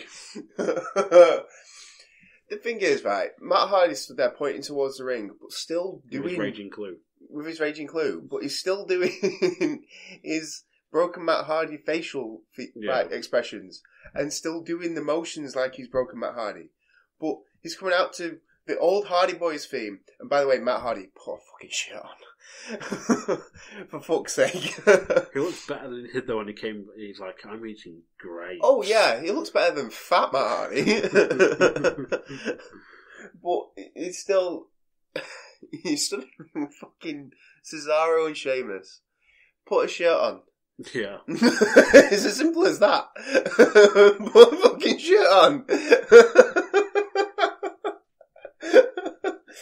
Everybody else wears a shirt for a reason. The sort of reference NXT. Oh no! Put a shirt on. Oh god. Oh man. Speaking of which, Takeover was alright, but we'll discuss that in another pod. But yeah, but essentially, sort of the. It was alright. Well, I was just sort of saying, as like, cut to, I think it was Tuesday or Wednesday. There was like that promo they did they put on their YouTube where they had the TNA belts. Oh, right. And they dropped them into Matt's lake or something and brought out their no belts. Right. Sort of reincarnating the TNA belts that they held, which they never lost. They then also went on to win the ROH tag team titles and lost them on Saturday, spoiler alert, to the Young Bucks. Yep. And of course, leaving everyone with that sort of speculation. Oh, I wonder where the Hardy boys are going. Yeah. So young whippersnappers with a penchant for solving crimes. So they had the Raging Clue at Ring of Honor, and they lost it to the Super Kick Party. Oh, fuck. Ain't no party like a Super Kick Party because Super Kick Party don't stop. So yeah, they lost the belts, even though like there was a whole thing flying around of like Jeff saying, "I'm staying in ROH till at least the summer," and everyone's going, "Oh no, they're not going to turn up in WWE now," until someone spotted an official WWE vehicle picking them up from the Broken Hardy's tailgate party to take them to the arena. Yeah, official vehicle, which means they had a printed A4 piece of paper with the WWE logo in the fucking window. Oh, God. So, yeah, I'm glad they're back. Well, I think if anything, they pretty much helped that match make it what it was. They made that match. The crowd wouldn't have cared less if they were in it. Yeah. I still hate Enzo and Big Cass. I still hate the fucking spiel and the shit. I hate it. Considering Enzo was pretty much a bitch for this match. He is, which is great. I tell you what, the only reason that I do kind of like them is because it makes Cody Graves better, even. Just because of his obvious hate for Enzo Amore. It's like, every time something goes wrong to him, it's like, ha! Look at that idiot! There was something Corey Graves said at one point, I'd be dying laughing, I can't think what it was. I don't know. It's off my head. We'll figure it out. But no, it was because like I've not seen Enzo and Cass like in sort of there was that match he had with the club where it was like that Halloween street fight or something. Mm. But other than that, they've not really done anything much with weapons or anything like that. The Hardys are from the sort of TLC era. The Hardys. You know what they're going to give you. You know we know what they're going to do. The Great with Ladders. There was Sheamus and Cesaro who have done Money in the Bank and stuff before. Yeah. So the bit of experience. Mm. But there was that nearly sickening moment where like Cesaro nearly snapped his leg in half with a bloody Oh yeah, shit. No. Yeah. When rather than fucking pushing the ladder over, Big Cass decides, I'm just going to kick the strut. Yeah. You know, so obviously with the ladder, you've got the two sides of the ladder with the rungs on, and then you've got the piece of metal that kind of holds them apart and kind of snaps in place. He just thinks, I'm just going to beat the fuck out of that a couple of times. Fucking dangerous shit. But yeah, no, it was like you say, it did kind of make that match, because I could have seen that match being really boring and the crowd not really giving a shit. Like, Cesaro and Sheamus are a relatively new tag team, and they kind of come out of nowhere because they were feuding for ages, and then all of a sudden, they're a tag team now because they have mutual respect. I was like, what? But you know, the club, again, in my opinion, what have they done since they joined? What have they actually done? Nothing really. Exactly. There's nothing of note apart from they've won the tag titles. Yeah, but they've run that in a screwy fashion, if I remember correctly. Anyway. Can't remember. So they've not done anything. They're not, like, what makes me care about them? Nothing. I've not seen any promos that I need to be aware of. I've not seen anything that makes me think, oh yeah, I should watch these guys week in, week out. Yeah. Sheamus and Cesaro, again, they've not been important for fucking ages, and the reason they're in a tag team together is because creative has nothing else for you. And I hate Enzo Amore Big Cass. So, the fact the Hardy Boys are in it will what made me care about the match. And they did standard Hardy Boy spots, which I liked. Starts off with a couple of poetry emotions. I was like, yeah, great, excellent. This is what tag team wrestling used to be. Solving the clues. Yeah.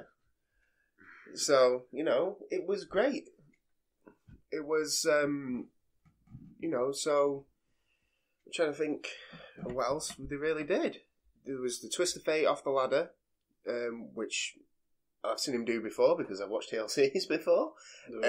And then there was the Swanton off the big ladder through Cesaro and Sheamus who were laid out on ladders instead of tables. Yeah.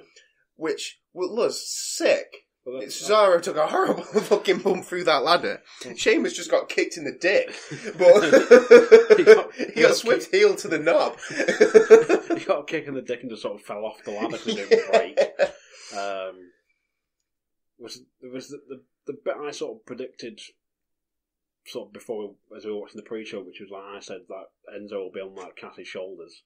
Oh yeah. They'll try and reach it, but they were on the ladder, so it didn't work. No, because what they kind of could have done was have him actually stand on his shoulders rather than sit on his shoulders and try and reach it, which would have been different, I suppose. I can't remember seeing someone do that before. But no, instead he just kind of gave him a push up the ladder, and then they kicked the fuck out of him. Which was quite cool, actually, because I think he get super kicked by Cesaro and then bro kicked, and it was just like, ooh, they both sounded pretty brutal. I was like, die. Die! Yeah, I want one of those moments. I wonder if there's like a list of rules, like, the things you cannot say in ring. Die. Fucking Ligero doesn't listen to that rule. Well, no, so that could have been good. It was good. It was a good match, but it was standard. It was the same spots as TLC 2, and if you ignore the pop that the Hardy Boys get because of the Hardy Boys, that was probably a relatively average match. You know what I mean? Oh, Jeff Hardy taking off his shirt to do the Swanton Bomb. You look fat than Matt. Don't do that again. The girls no longer go wild.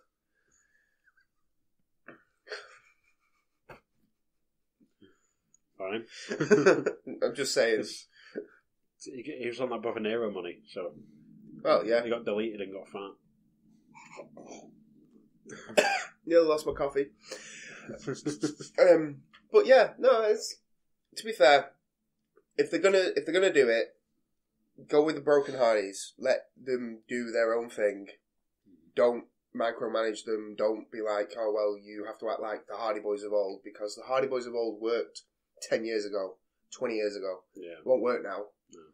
So let them do what they've been doing. That's why they're over. Let them do it. And you'll be spot on. I think they're a great addition to the tag team division on Raw, because I think the Raw tag division was the weak one of the two, to be honest. The Usos and American Alpha had a fucking awesome tag title match on SmackDown the week before Mania. And I'm gutted that they didn't repeat it again on the show, because it was really good. For a tag title match with the fucking Usos in it. Yeah. It was a really good match. And... there ain't many tag matches. I quite like American Alpha. There's not much they can do wrong, really. No, I like them, but you know what? Well, I'm hoping that they'll stick Kurt Angle with them. 12 of him, because they do need a mouthpiece. Yeah. And Kurt Angle's crazy as fuck, but he's good on the mic. I'll give him that. He's a sexy Kurt. A sexy Kurt throwing down his melt. Don't make your ankle hurt. But no, like I say, he's there now. You can use him in that capacity. You know, and he doesn't have to wrestle, which is even better. Because the one thing that you don't want is you don't want him to have to wrestle and get hurt. That's why he's probably taking your Legends contract anyway. But why not use him to bolster their market, their appeal? Almost like you did with the World's Greatest Tag Team. Nobody care about them if they weren't with Kurt Angle originally. Yeah. You know what I mean? So, that's exactly, they're perfectly fit. Yeah. For, All American wrestlers, the greatest wrestler in American history. Well, I say that, obviously not knowing everything about American wrestling, but one of them. So, go for it. So that's my thoughts, anyway.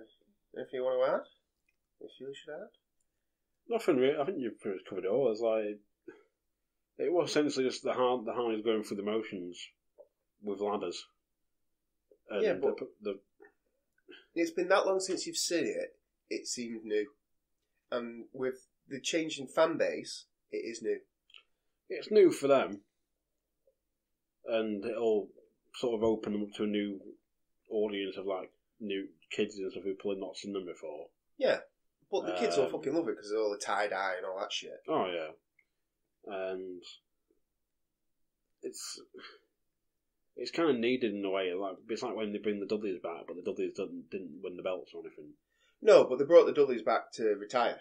Yeah, because that's what the Dudleys wanted to do, and they retired. And I'm assuming it's that on Legends contract.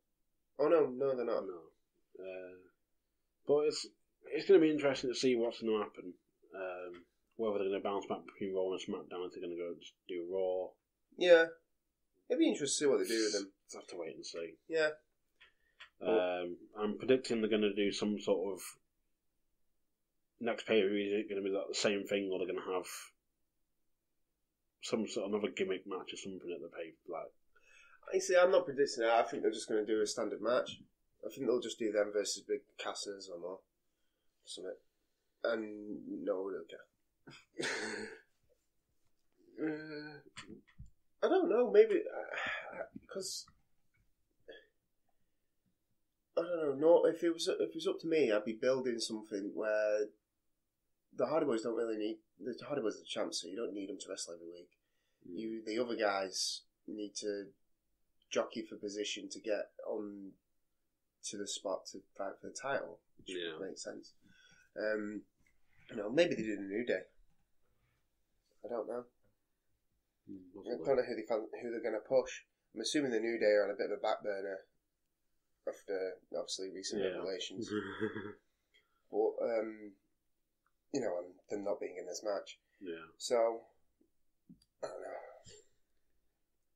Yeah. It'll be alright. Nothing else I can really add to that. No. Moving on. Yeah. You've seen my notes. Yeah.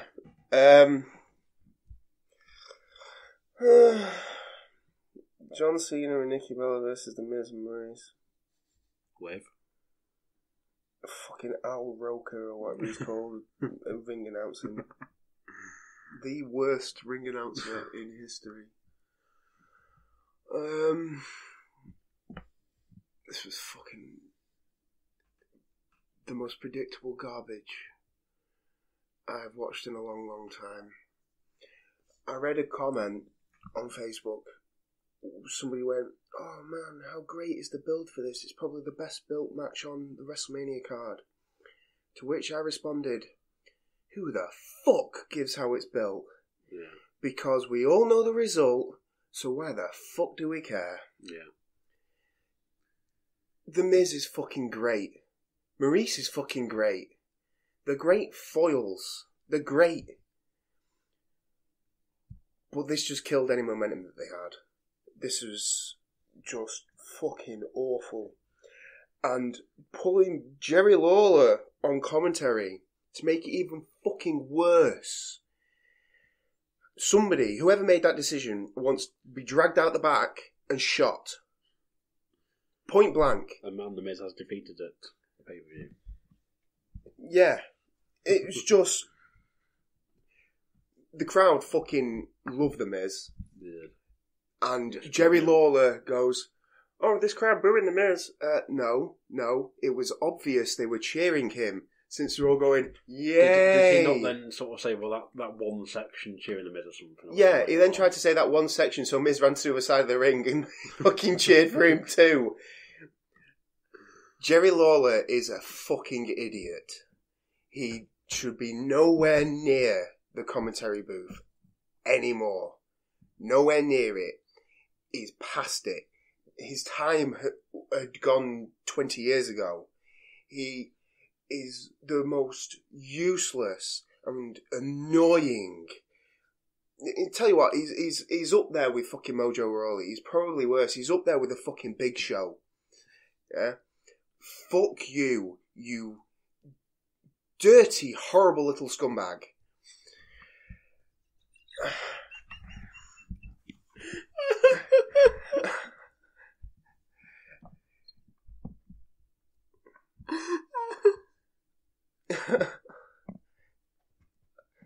Jerry Lawler spends the... I've set him off.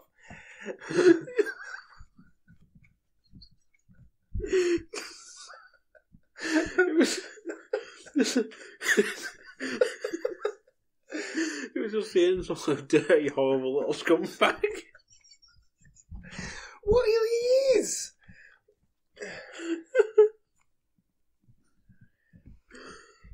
Jerry Lawler spends the majority of this match trying to put the Maurice and the Miz down, saying that, one of his lines was, I heard one time that the Maurice answered the door to the Miz stood in sexy lingerie. It turns out she was coming home. Yeah. What the fuck are you on about? You utter knob jockey. And rightly so, JBL shut him the fuck down and told him he was a fucking idiot.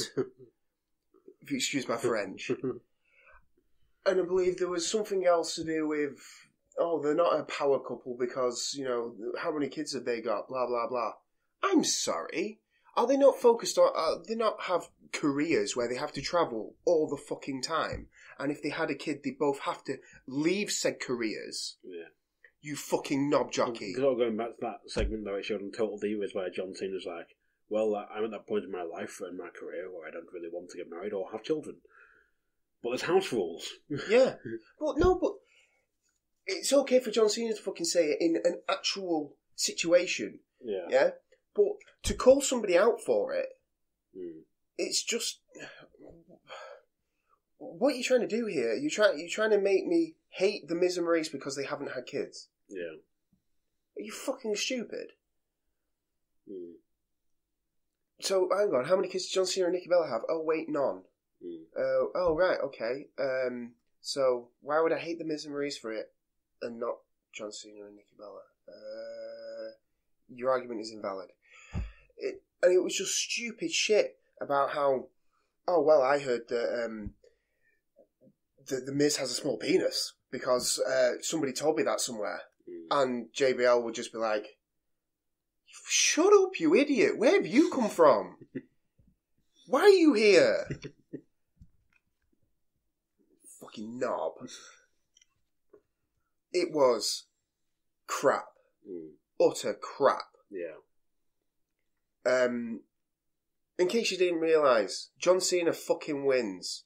And of course, because we can't have... I'll tell you what, the only way that this match... I would have allowed this match to happen, the way they wanted to fucking do it, is don't pin the Miz. Pin Maurice. She's not a wrestler. Yeah. She doesn't fucking wrestle. It makes sense to pin her. But no, we have to have a stereo pin where the referee counts both shoulders down because it's fucking John Cena. Fuck you. Fuck you. And then your shitty proposal afterwards. I'm not saying I made a fucking... the best proposal in the world, because I fucking didn't, yeah? But I didn't stop a fucking show being watched by millions of fucking people to spout some shit that nobody gives a crap about, to be booed the whole way fucking through it, to then propose again. Because I've already done it once, and I happened to mention that during the fucking thing. You dick. And then, of course, the whole, his mum's in the front row. Well, it was fucking obvious he was going to propose. When they did that, it was obvious he was going over. And then, of course, the cuddling as they're walking up the ramp because they're the real power couple. And Nikki's like, I can't believe you asked me to marry you. Yes, you fucking can. You didn't even cry. You didn't even get emotional. You stupid bitch. I'm sorry, but... It has no place on a wrestling show. I'm not. It doesn't. It has no place on a wrestling show. It doesn't. I tell you what, fucking Rusev and Lana share the fact that they got married on Twitter and they get fucking buried for it for months. For fucking months. But it's okay for John Cena to fucking do it live on pay-per-view. Oh my god, can you imagine how I feel if I'd actually paid 15 quid to watch this shit? I paid a tenner to watch this shit and I'm fucking irate. Just get off my TV. The problem is there'll be members of our fan base sat at home now, just going everywhere. Bunkell's ranting everywhere.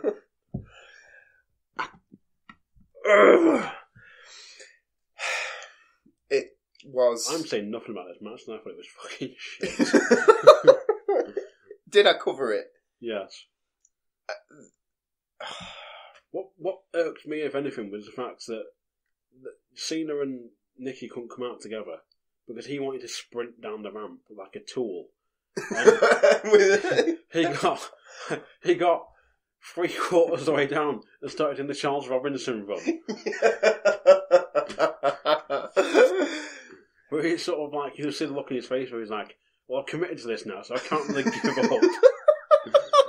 So I'm just having to sort of spout it. And yeah, the thing that annoys me is, for months, The Miz has been doing a fantastic job and he's been built up as a fantastic heel, and now he's back down, bottom and fucking rung. Nobody gives a shit. He's doesn't matter. And you've gone from one of the greatest, I want to call it one of the greatest comebacks of all time, because The Miz was at a point where nobody gave a shit. yeah, He'd gone from being everybody likes him ironically to less than crickets. If there was a cricket there, somebody shot it and it was dead. Yeah. To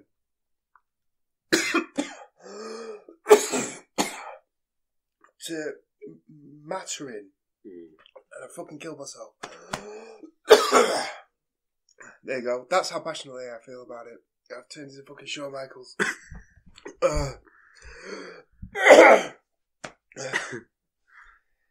Sorry. that's what happens when you turn into the ranty bastard. Yeah. Fucking hell. But yeah, there you go. That's how passionately I feel about this.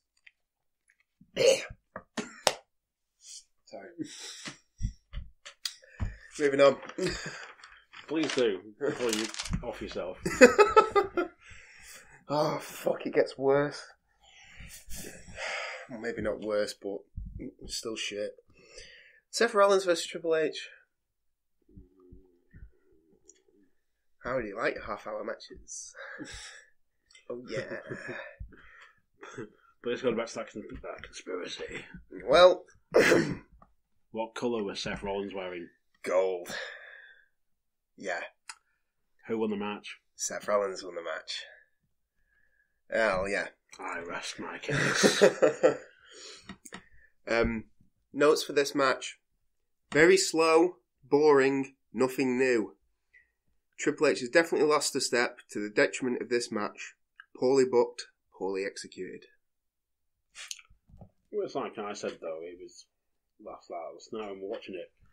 It was very much just Triple H, for me, it was Triple H going through the motions. It was. And Seth, on his part, did a brilliant job at selling. It's funny you agree with it, because he kept doing moves, like, obviously the whole thing's about working the knee, and he kept doing moves, but he'd do a move, then sell the knee. Yeah. And it's like, I don't know whether, to me, I'd be selling it during. He should have been selling it during, really, because he should have. But it was really like. by the end of the match, he should have been hobbling round, rather than sort of, oh, my knee is killing me, I'm going to have my knee. Oh, but now I'm back on my feet, I can walk around normally. I'm going to kick him with a bad knee. Super kick. Oh, my knee. Super kick. Oh, my knee. Something else. Oh, I've landed on my knee again. Oh, I'm going to land my knee again. Like, jump up for the Phoenix Splash, looking fine. Do the Phoenix Splash, hurt my knee. Yeah. It was like, no, you shouldn't have been able to do that fine. You should have been struggling to do that. Yeah. So, again, it's like you say, it's. I didn't think this match added anything. For something that was an unsanctioned match, where was the interference? Yeah. Where was the involvement of people? Where was anything different? Like, Triple H gets a sledgehammer at one point. I can't remember him using it. I think he might use it once, but he don't go to the knee with it. Yeah, I think he used it all at once. Yeah, but he doesn't use it on the knee, which is what you'd expect. Yeah. They try and do a table spot and the table don't break. The DDT on the table, don't break. Yeah. Even then, Stephanie's involvement was very limited. Stephanie's involvement was very limited. She only gets involved in two instances. One where she breaks up a pin. Yeah, I think so. She breaks up a pin, and then one where she goes through the table right at the end. Yeah. Which makes Triple H, like, I don't know whether that was his bed face or what that he did. But then turns around and gets pedigreed. Yes. Which, of course, you land on your knees. Seth Rollins injured knee. Don't think I'd be doing the pedigree with you. I would have changed that. Maybe gone back to the curb stomp for one match. Trips owns the company and can kind of tell you do whatever you want. Has done unprotected chair shots before when they were banned, etc. So it was definitely meh. It was extremely slow, extremely plodding. There was lots of wrapping up the knee in chairs and stamping on the chair, and lots of chair shots to the knee and stuff like that. And then he just no-sold it all in one. Figure fours and Indian deathlocks, whatever it was. Yeah, it was just. It was supposed. I understand what it was supposed to be. It was supposed to be. Triple H is that cerebral, and he's more technically gifted than we think, and stuff. And he was doing all these technical moves, and he was like working the knee the whole way through. And the Seth Rollins, the plucky underdog, comes back with some fire and wins. Yeah, you can do that while selling the knee, and he didn't, because it is. I know you praised his selling. His selling after the moves was good. Yeah. His selling during it was lacking. Yeah. And that's what got me. If you're going to do the knee, you sell the knee the whole time. You don't sell the knee after every move that you do. Yeah. Sell it before the move. Sell it during the move. Sell it, pick different moves because of the knee. Yeah. Don't do fucking running knee strikes. Yeah. And stuff. Sell it. Don't do it like a Phoenix Splash or something, where you land on your knee. Yeah, exactly. But you wouldn't attempt it. You wouldn't do something like that, because what it should be that his knee's in such a condition that he can't get to the top rope that easily. So he wouldn't do stuff off the top rope. I mean, it's just lack of foresight. It's bad booking. And whether that's the superstars who came up with that finish, or whether that's an actual booker who came up with that finish, it's bad booking. Because you've done all the work, and then you've just gone, flush the toilet, all that work's gone down the drain in seconds. And it's just naff. Yeah. But there's nothing more to say about that match, really. It was dead long and dead boring, and Triple H's entrance wasn't even as spectacular like it normally is. He's had a lot better. It didn't even make sense. Why were the cops there? When he comes down on a trike with Stephanie sat on the back, and the cops lead him down to the ring and then go away, and then he just parks up the bike and gets in the ring, and it's just like, oh, where was like the Terminator? Where was the King of Kings? Where was being carried out by minions and stuff? So no, I wasn't keen. Seth Rollins' entrance was even worse. Comes out with a big flame torch, and then sets on fire the ramp and the ring, and it just looked. I was just kind of like, really? And then just casually strolls down the ring. Yeah, it was just shit. Yeah, but again, he's not helped with a fucking long ramp or whatever. Wasn't keen. Oh God. This was where what's his face came out, wasn't it? Pitbull. Yes. Pitbull, some other guy, Lunchbox, and Flow Rider, whoever that may be. But I didn't realise, but it actually is Florida. So, and they were in Florida. Yeah. Huh? You like that, huh? Lunchbox, huh? Pitbull, huh? What's this called? Super Bowl Saturday? I don't know. Loosen up. It's a party, goddammit. Look at the adjective, huh? Yeah. Pitbull and whoever they were absolutely killed this crowd. They murdered it in cold blood.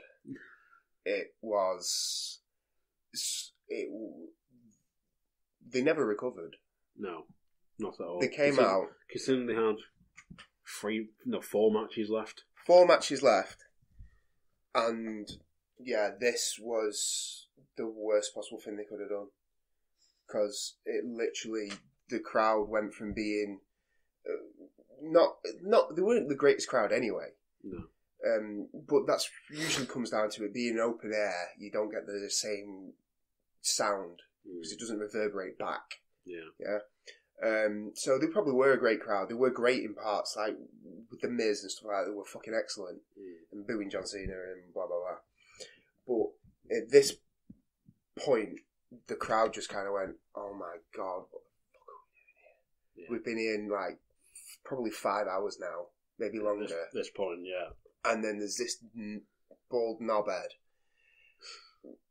sprouting in just shit that I can't fucking understand. I don't even know if he was speaking English. I couldn't hear him. I couldn't tell. And then there's this other guy, and then he introduces another guy, and I can't tell what any of them are saying. And I think I recognised the tune from the radio someday, and it was just utter shit. It was... WrestleMania should be for wrestling. The live songs, either don't do it, or do it in connection with something. Do it at the beginning of the show. Yeah. Don't do it like smack bang in the middle after 5 hours. It worked at WrestleMania 18 with Drowning Pool and Saliva. It worked. Yeah. And do you know why it worked? Because they did one at the beginning. They did 2 songs at the beginning of the show, and then they did 1 song for Triple H's entrance, if I remember correctly. You're half right. Right. They opened the show with Saliva, the Superstar. About 4 matches in, they did Drowning Pool doing Tearaway. Which was a theme song for the pay-per-view. Yeah. Then they did Saliva, did the Dudley's theme on the 4-way. Right, yeah. And then you had Drowning Pool for the main event. So, okay. But two of those... These 2 performances. Yeah, but 2 of them were for entrances. Yeah. Right, so one to open the show, fine. The one in the middle of the show, I remember them doing that because I now remember that they did, on the Titantron, they had the big package, the preview, well, not preview package, the promo package for the whole event, pretty much. Get that, fine. You're not actually sitting there, but WrestleMania back then was 3 hours. Yeah. Now it's 7 hours. Yeah. Yeah, that's your difference.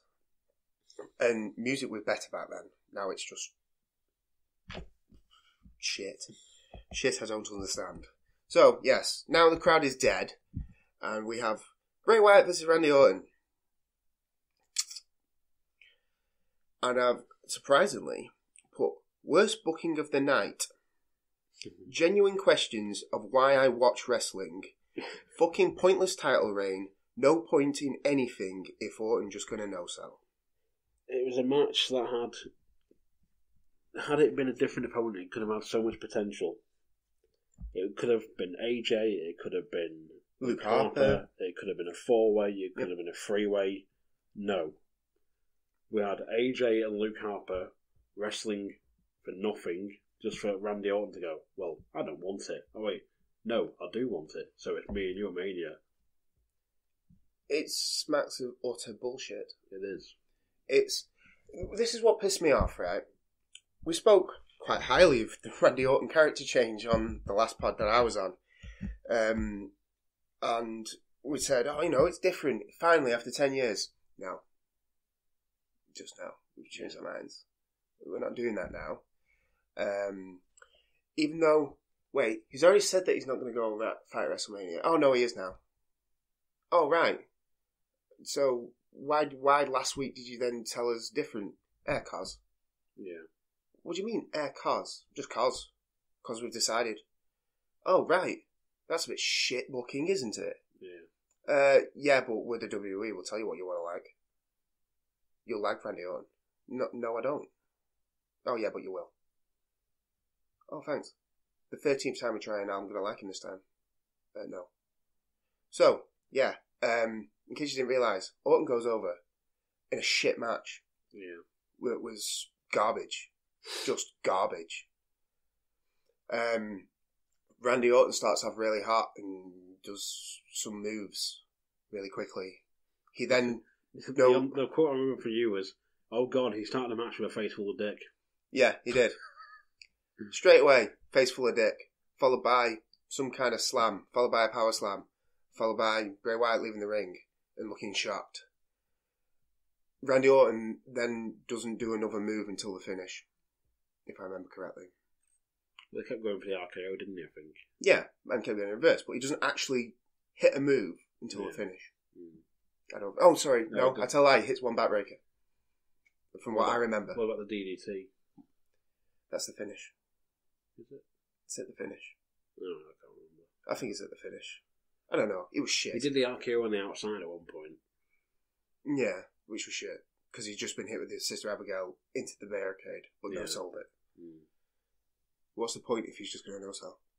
What's the actual point in this match? Hey, look, Bray Wyatt, you wanted him to be champ? He's champ. 4 weeks later. Probably not even 4 weeks. Probably 3. 3 or 4 weeks later. Yeah. Guess what? He's losing, lol. Randy Orton, lol. And it was just... And I wouldn't mind if they booked it well, but they did fuck all with it. It was just kind of like... They started doing... Oh, Bray Wyatt playing the mind games by projecting maggots onto the ring or worms onto the ring. And it was like... Or cockroaches onto the ring. It was like... It don't make any fucking sense. Randy Orton didn't like run out the ring and act like he was freaked out or anything like that. He just kind of went, I'm just going to fucking RKO him anyway. And just carried on like it was nothing. Yeah. Like it didn't... So what was the fucking point? But they're not... Also, the fact of like, Randy Orton burnt down the compound. Fuck off. And, yeah, he's the face going into this. Yeah. He burnt down a man's house. Yeah. And,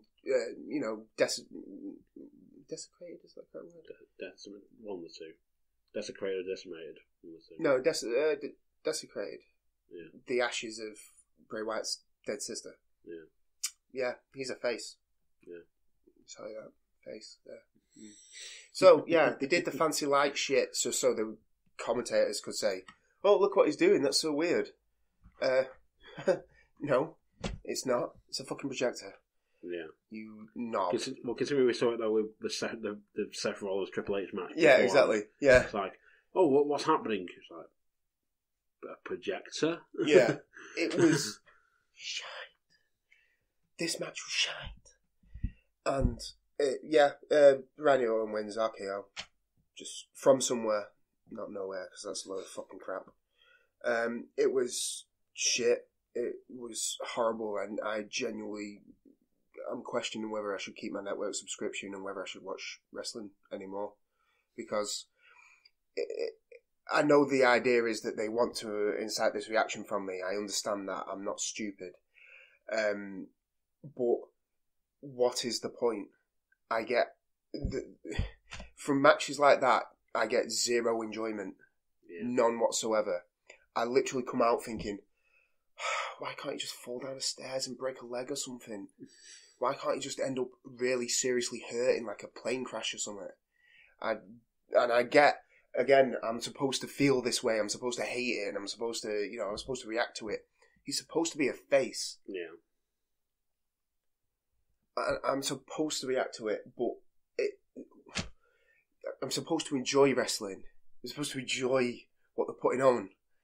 And I don't want to see Randy Orton again. I've fucking seen it. I've sat through it. I turned off because of it last time. Yeah. Why are you doing this to people? What has Bray Wyatt done? Whose sister is he sleeping with? What has he done? Whose cat did he kill? What did he do? Whose bag did he shit in? Exactly. Right. No, that was Randy Orton. Tell me how much estrogen he's shooting into his pectoral muscles to mask the fact that he's taking steroids. Oh, wait, that's Randy Orton too. Come on. What is wrong? So, yeah, that's genuinely how I feel about this. What has Bray Wyatt done to someone in the back important? I don't know. But it's one of them. It's like post-Mania week, so there's no doubt be a rematch the next pay-per-view. Whether that then becomes a triple threat or a fatal four-way or whatever with AJ or Luke Harper, one can only hope. Considering as well, like Luke Harper was possibly going after Bray Wyatt Mania, and then he ended up in the Andre Battle Royal. Yeah, I know. Fucking buried him fast, didn't they? Yeah. Orton is champion. There's no reason for it. It does nothing for anyone. It makes Bray Wyatt look a bitch, and it doesn't help Randy Orton's character anymore because I've fucking seen it for 10 years. I know what it is. I burnt down your compound and now I took your belt. But I'm the good guy. Yeah. Fuck off. Hello, this is for... Can't we say hello at the same time? Fuck's sake. Hello! This is an advertisement for Master Debaters. Oh, can we say Master Debaters together as well? Yeah?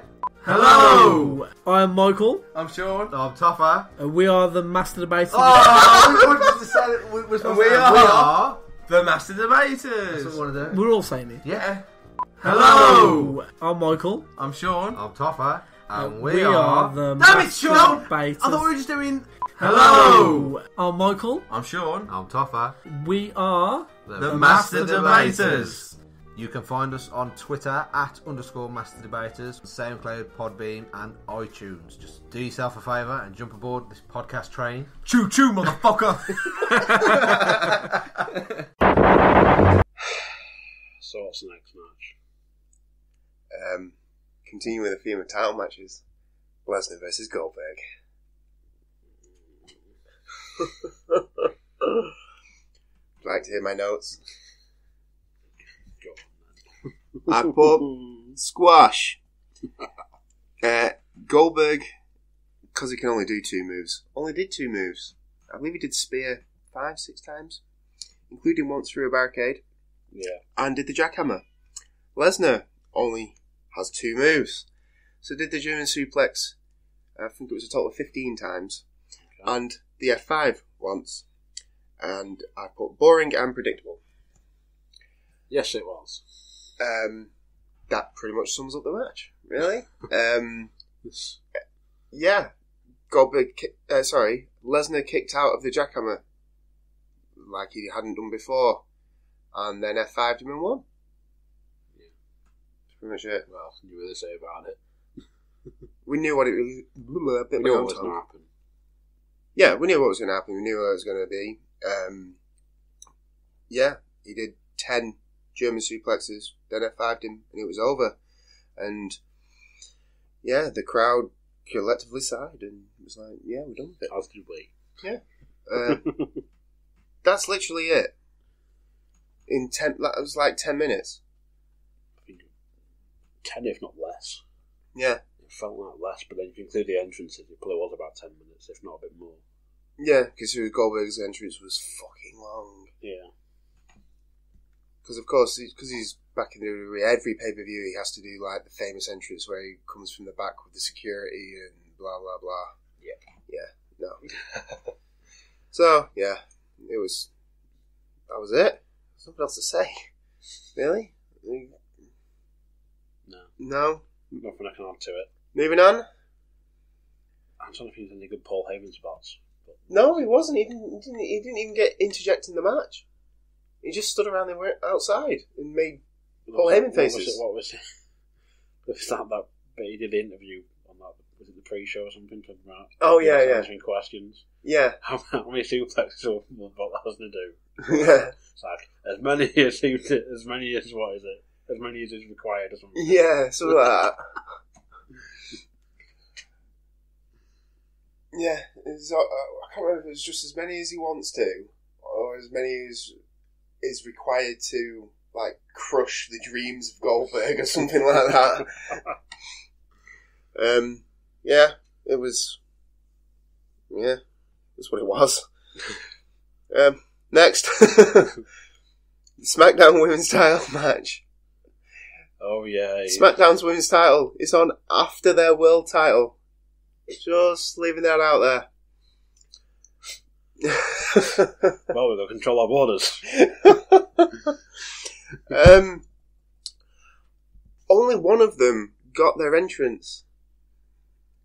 Yeah. In full. And it wasn't the champ, folks. She came out first. Again. So, yeah, Naomi was the only one who got her full entrance with all the feel the glow crap that she's now spouting, which means nothing to anybody and is kind of like, seriously, your gimmick is you wear glow-in-the-dark pants and have glow-in-the-dark hair. Excellent. So in my notes I put awful smoz match, and it was obvious that Naomi was going to win because it was a piss break. It was a piss break, and it was literally everybody drunk is in the ring, everybody hits the finisher on everybody's out the ring, everybody's back in the ring, everybody hits the finisher on everybody. Alexa Bliss, the only one who's being smart about it all, stays out of the ring then and has taken the least damage, but she's also the one who gets pinned. The one highlight of this match is Carmella's selling. Kicks in the back and an audible ow! Carmella, former backup dancer for Granny, you know. That makes her excellent in ring. Yes. There was no appearance of Janet Ellsworth. I was devastated. Though he did go in the match and get exploded suplexed by a girl. In his, like... Yeah. Carmania gear. Yeah. Which is just terrible. He looked like such a... He looked like such a knob. Yeah. But again, the definition of creative has nothing for you and gave you a contract because your merch was one day popular. Yeah. But there we go. There's not really anything to say about this match. It was sloppy. It wasn't good. You had the double sharpshooter attempt, which was shit. Which she fell over and nearly killed them both. As she has a tendency to do. Yeah. Yeah, and the end was crap because Alexa Bliss was the only one who hadn't been involved in all the finisher here, finisher there stuff. Got hit with one move and pinned. Yeah. What more do you want?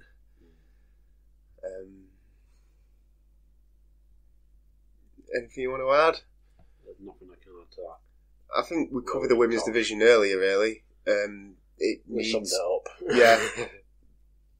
These women need adding to that, and there are obvious jobbers. Yeah. Carmella is a... Just release them all into a field. Have at it. Like the rabbits or something. Right, taking the way of Old Yeller. Yeah, it wasn't good. It wasn't long. And it was literally to give you a break between Lesnar Goldberg and then this match, because they thought the crowd reaction would be good. For them both, it was not.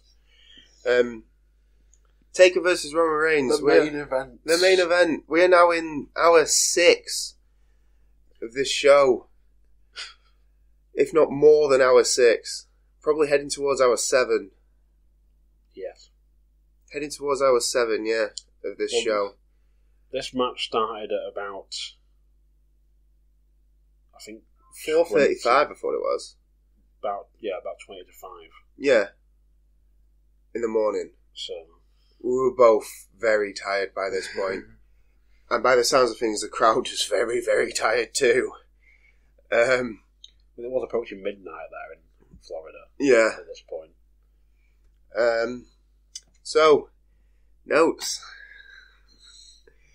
For it. Snorefest. Obvious retirement match and very boring. Noted that we saw Michelle McCool stood behind the commentary desk before the match even began. And as we already know from previously in the show, if your family's there, you're either retiring or going over. And it was pretty certain he was going to retire. Yeah. So... yeah, if you didn't already know the result of the match, then you did then. And you could have saved yourself some time. I also put Roman Reigns as a botch machine. Mainly based on the fact that he tried to tombstone The Undertaker and failed to pick him up twice. Yeah, not as strong as you thought you were, are you, Roman? And then I put nothing special, literally put me to sleep twice. Because I woke up by spilling beer on myself when I was asleep. I can't tell you what beer, but if you look closely at WrestleMania at certain points, you will see what beer it was. Because it was up there on like a 10-foot sign. Yeah. What more can I say? This match was nothing special. All of the I saw the main parts of the match. I literally, it was, yeah. They tried to recreate The Undertaker versus Shawn Michaels. The main point of this match is the finish. The rest of it is doesn't matter. It was Roman Reigns trying Superman punches and spears versus The Undertaker trying to use chairs, choke slam on chairs. There was a point where I actually thought Undertaker might win when he hit the tombstone, and then Roman Reigns kicked out, and it was like, oh my god, I have to watch more. This more shit. Yeah, it ends with Roman Reigns hitting a spear. I think the 5th spear, maybe in a row. Can't remember. And The Undertaker going, "You don't have the balls to finish me." And then he speared him again, it was over. And it was like, oh my god. Thank God that shit is over. And The Undertaker decided to undress himself in the ring and leave. Down a hatch in the ring. In the ramp. Yeah. He went over, he broke the character, went over and kissed Michelle. Yeah. And he took his gloves off, took his hat off, took his jacket off. So he undressed. Yeah. And broke character, went over her, kissed her, and then went up the ramp. He didn't go up the ramp, really. Well, he started walking up it, looked back at the ring, did the whole hand raise, and then slowly descended into the ramp. Yeah. There's a point. Jim Ross was on commentary. And barely said a word. Yep. Could not save this match. No. Nobody could. Nothing could have saved this match. I genuinely don't think. It was... I understand what they were trying to do. I understand why they scripted it the way they did. But Roman Reigns is the wrong character to do it with. Yeah. And it just made people not care. So, yeah. The crowd didn't care. I can't say that, to be honest. Some people were upset. At the end and whatnot, and it was like the thank you taker chants and blah blah blah, but throughout the match they were dead. It wasn't like they were sat watching in awe or sat watching, something that they didn't expect. Yeah. It was just didn't work. I don't know if there's anything I've missed. Not really. It's like most people say, it's like, I should have called it quits at 28 or whatever it was after the Hell in a Cell. Should have called it quits when he got beat by Brock Lesnar. Yeah. Because then there was no point except a very young talent. Oh, and Shane McMahon. Can't call him young talent. So yeah, it's one of them things. 23 and 2. Yeah. It's like, yeah, it's impressive, but still could have been undefeated. Yeah. Could have been M1. Yeah. But no. It wasn't good. It wasn't even entertaining. I'll probably rewatch it. I'll be honest. I'll probably go back and rewatch this one match just to make sure that I haven't missed anything. But I can't. I don't know. It was nothing. It was nothing. These last 3 matches. Well, even last. Bray Wyatt and Randy Orton had a desired effect that pissed me off. But Lesnar Goldberg, the SmackDown's women match is a throwaway match anyway. Yeah. But Lesnar Goldberg, taking Roman Reigns, did nothing for anyone. It didn't. It was supposed. This is supposed to be our feud going forward. Yeah. To next WrestleMania, not even just a SummerSlam, for a year. This is supposed to be the headline feud, and I could not care less about both of them. And I don't think it's impressive that he retired The Undertaker. I don't think it's impressive that he beat Goldberg and retired Goldberg. I am not impressed with your performance. Yeah. I'm not impressed with your pay-per-view.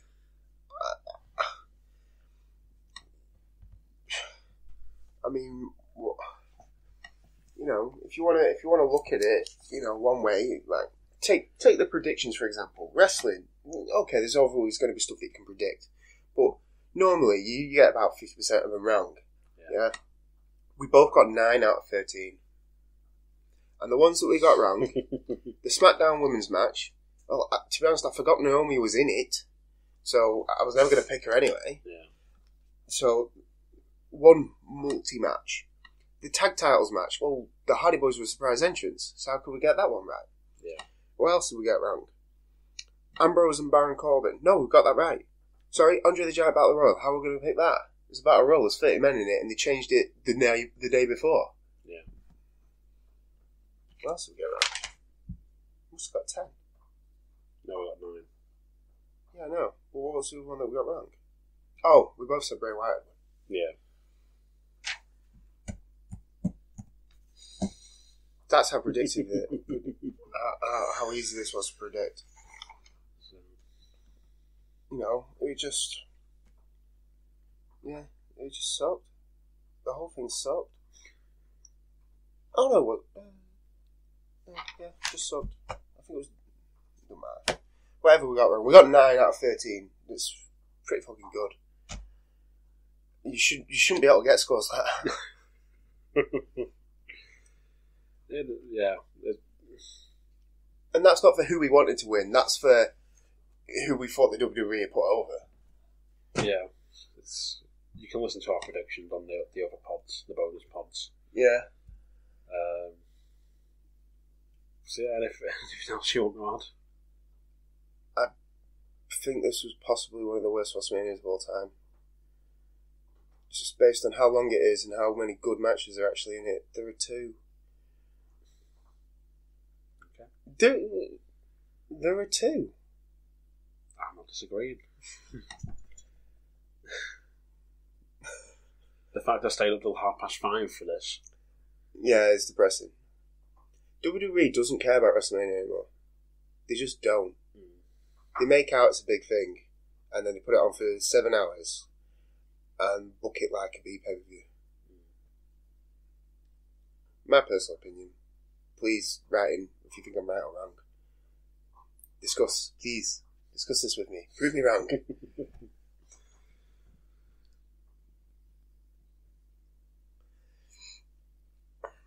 So, yeah. Anything you want to add? What did you think of WrestleMania? It was 7.5 hours too long. Yeah. In fact, it was about 4.5 hours too long. Yeah. Match of the night? If I even have one. I can only think of one. That I can... Neville Aries. Yeah.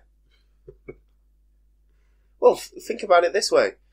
What other matches did we like? I liked the Raw Women's title match, and I liked Kevin Owens Y2J. I didn't like the finish of either one. Right. I did like the finish of Neville Austin Aries. I liked more elements of Neville Austin Aries than I did any other match. So it has to be a match of the night. Fair point. Yeah. That's it. Match of the night. Do I do star performer? Is there one? I wouldn't say so. You No. might think differently, but I don't. Charlotte Flair. Okay. I thought what she did was good. It's unfortunate they fucked up the finish. And I don't mean she actually fucked up the finish, I mean the booking fucked up the finish. Yeah, I have nothing else to add. It was a disappointment of a pay-per-view. Do not spend 7 hours watching it. Watch the first 10 minutes, with Austin Aries Neville and then turn it off. Then run away. In fact, don't even do that. Go back and watch NXT TakeOver, which is just as predictable but more entertaining. Go do that. Do that. I still to watch it yet. Watch it. I've kind of watched it. I've watched bits, but it's bloody entertaining. At least. We'll do that. What's in WrestleMania 33? Don't watch it. Join us next year for WrestleMania 34 Oh my god. in New Orleans. Oh, that'll be alright. I like New Orleans. There we go. So, the lost art of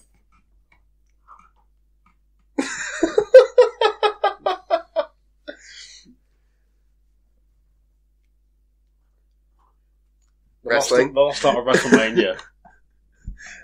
Yeah, it's not. This has been WrestleMania 33. I've been Coxy. I've been the delivery guy. The baddest man. The baddest man. The baddest man on the planet.